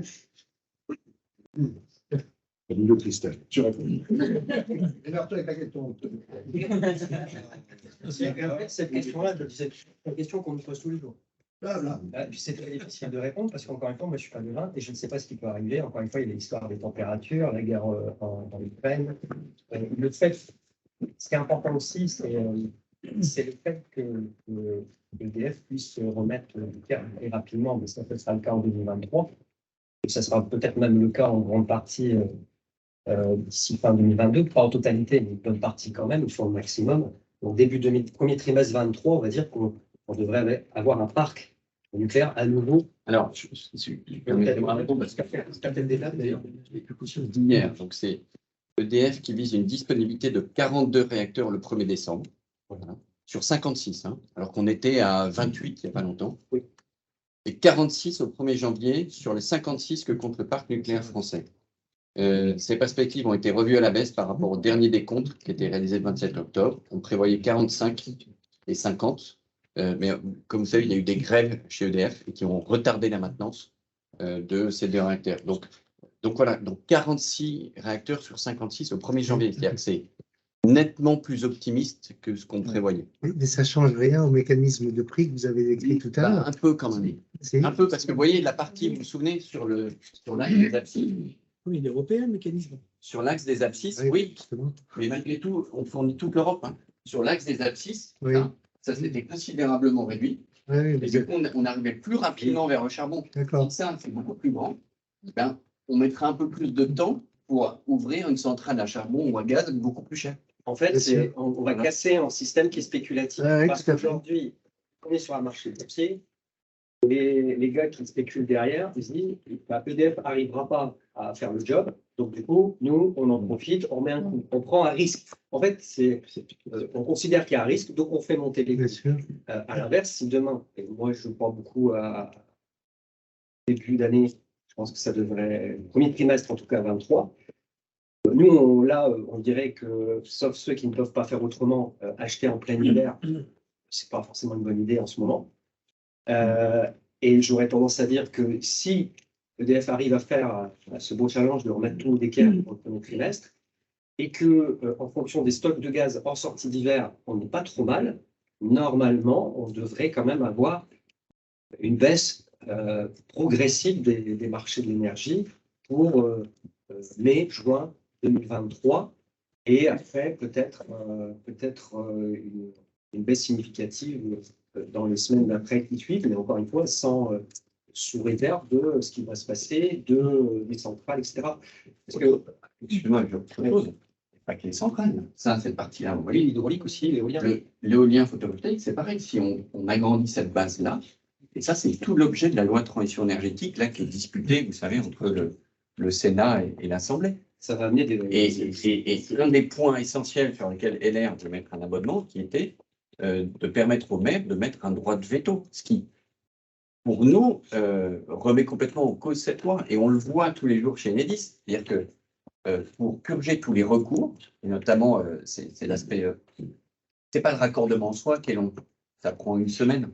Non, c'est l'ensemble des recours et l'ensemble de l'acceptation, je dirais, administrative. Il faut 3 ans pour avoir un parc éolien ou photovoltaïque, un grand parc, 3 ans.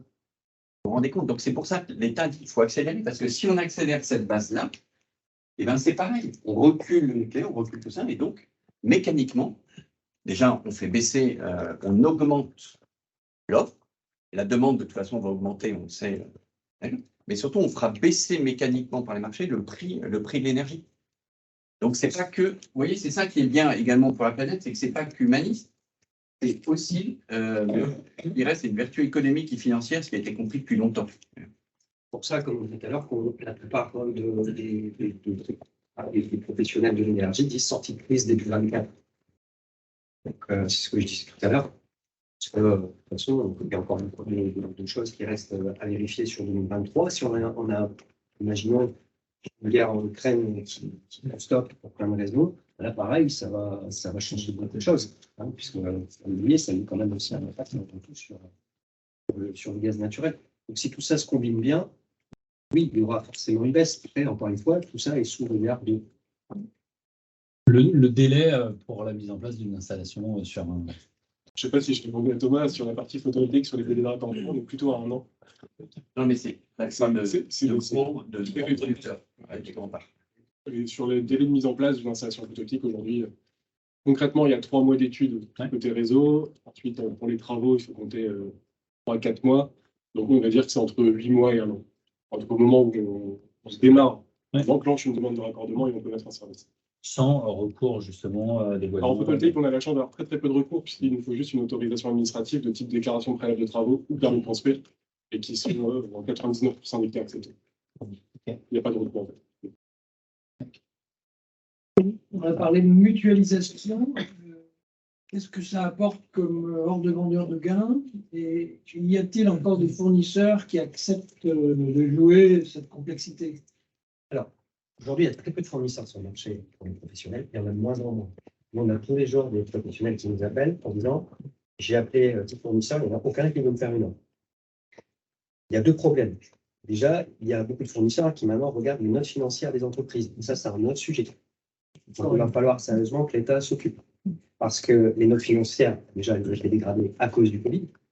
Mais les fournisseurs, eux, regardent les notes financières. Maintenant, sur certains dossiers, nous, on n'arrive même plus à avoir d'offres. Même nous. Parce que la note financière n'est pas bonne. Donc ça, il faut le savoir. C'est un des nouveaux critères qui arrive. Par rapport à votre question également, faire un achat que aujourd'hui, c'est pas compliqué. Ça paraît de l'ordre de, pas de l'impossible, mais pas loin. Après, je vais prendre un exemple. Il y a des campings qui se sont regroupés au travers d'une fédération, qui ont fait un achat groupé. Ils ont obtenu des performances phénoménales. Franchement, ils ont obtenu des prix magiques. Mais pourquoi? Parce que les campings ont un avantage, c'est qu'ils consomment beaucoup l'été. Donc, ils ont, avec les prix d'été sont souvent moins chers que les heures pleines d'hiver et de pause. Ils ont eu de très bons prix. Et comment ils ont fait? C'est-à-dire qu'ils se sont regroupés entre eux par même métier. Donc ça marche. Par même typologie d'activité, même type de fonctionnement. Du coup, ils ont pu négocier des volumes bien spécifiques à des moments clés. Et donc là, les fournisseurs, effectivement, ont répondu à ce genre de sollicitation.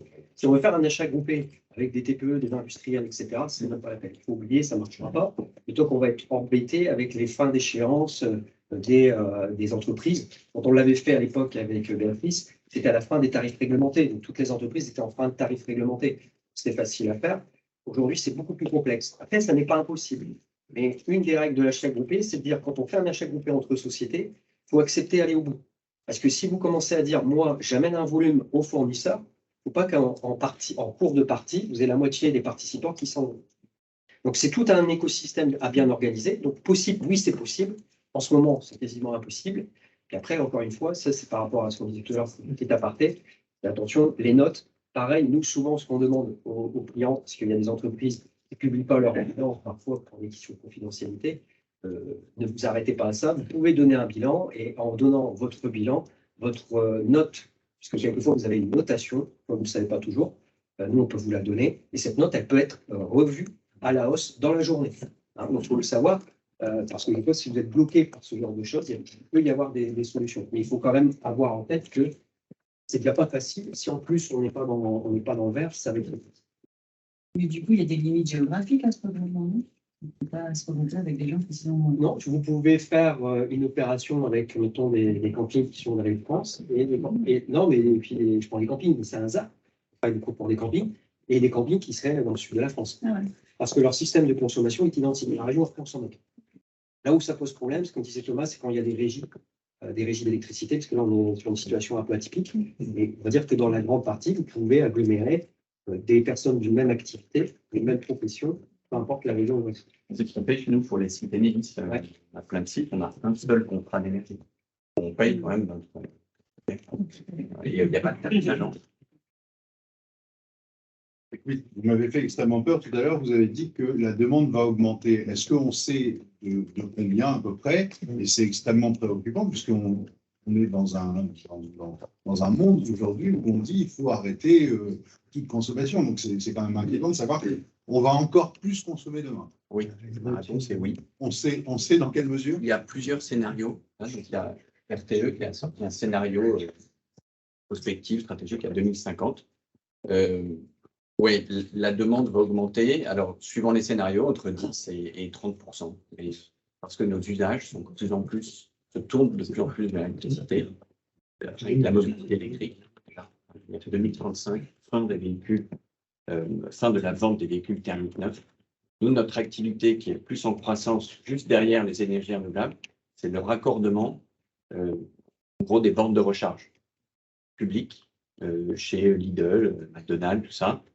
dans les copropriétés, c'est une explosion. Une explosion. C'est-à-dire que rien que ça, nos usages vont de plus en plus vers l'électrification parce que c'est une énergie qui est bas carbone, et pas décarbonée, mais bas carbone, contrairement au gaz.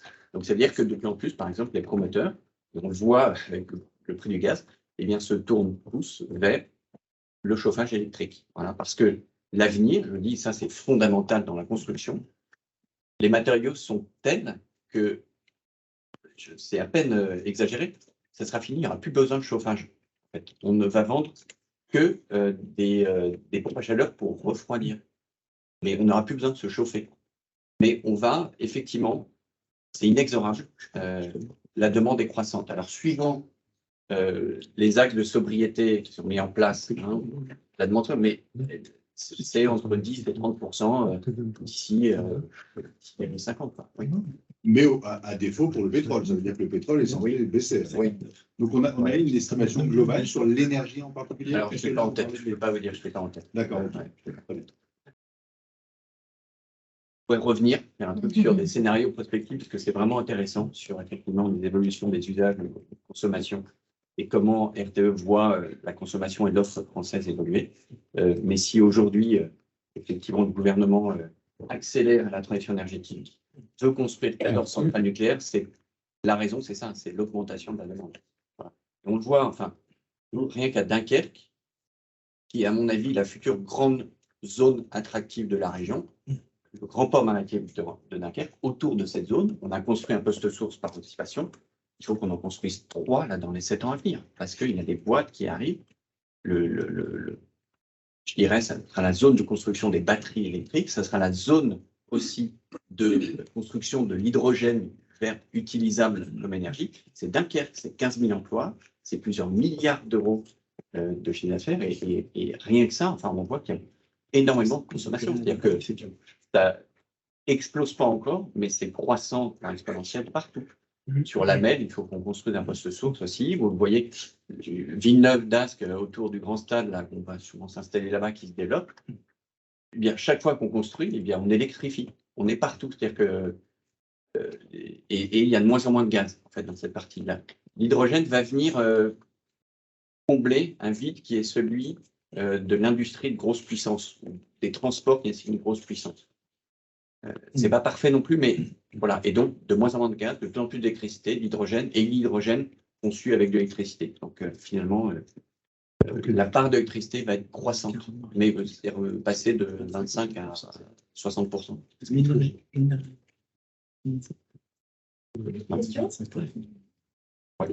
Moi, je suis étonné, personne n'a posé la question des aides que l'État allait mettre en place. Alors moi, je suis désolé, je vais devoir y aller parce que je suis.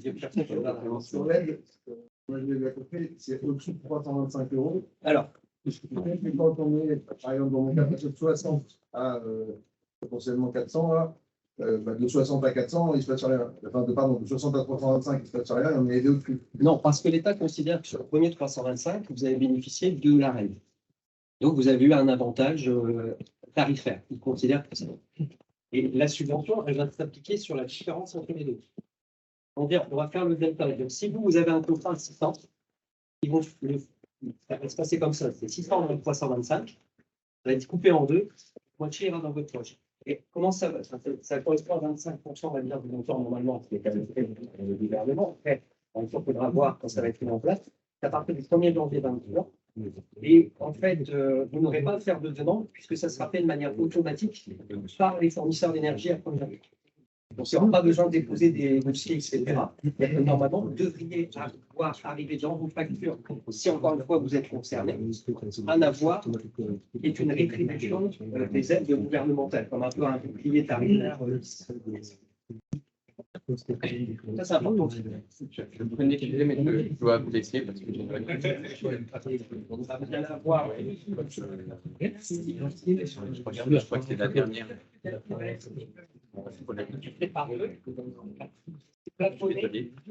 À 120 € maximum. Ouais, tu auras plus que ça en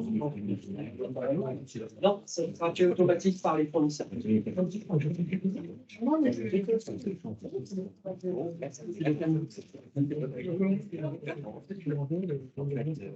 Eh bien, écoutez, merci à tous pour votre attention et les différents échanges qu'on a pu avoir. Je pense qu'on a eu à travers les différents intervenants vraiment un état des lieux et puis différentes sources de solutions possibles, des pistes, en tout cas, que je peux aborder. Merci à nos intervenants. Je pense que tous sont à votre disposition si besoin.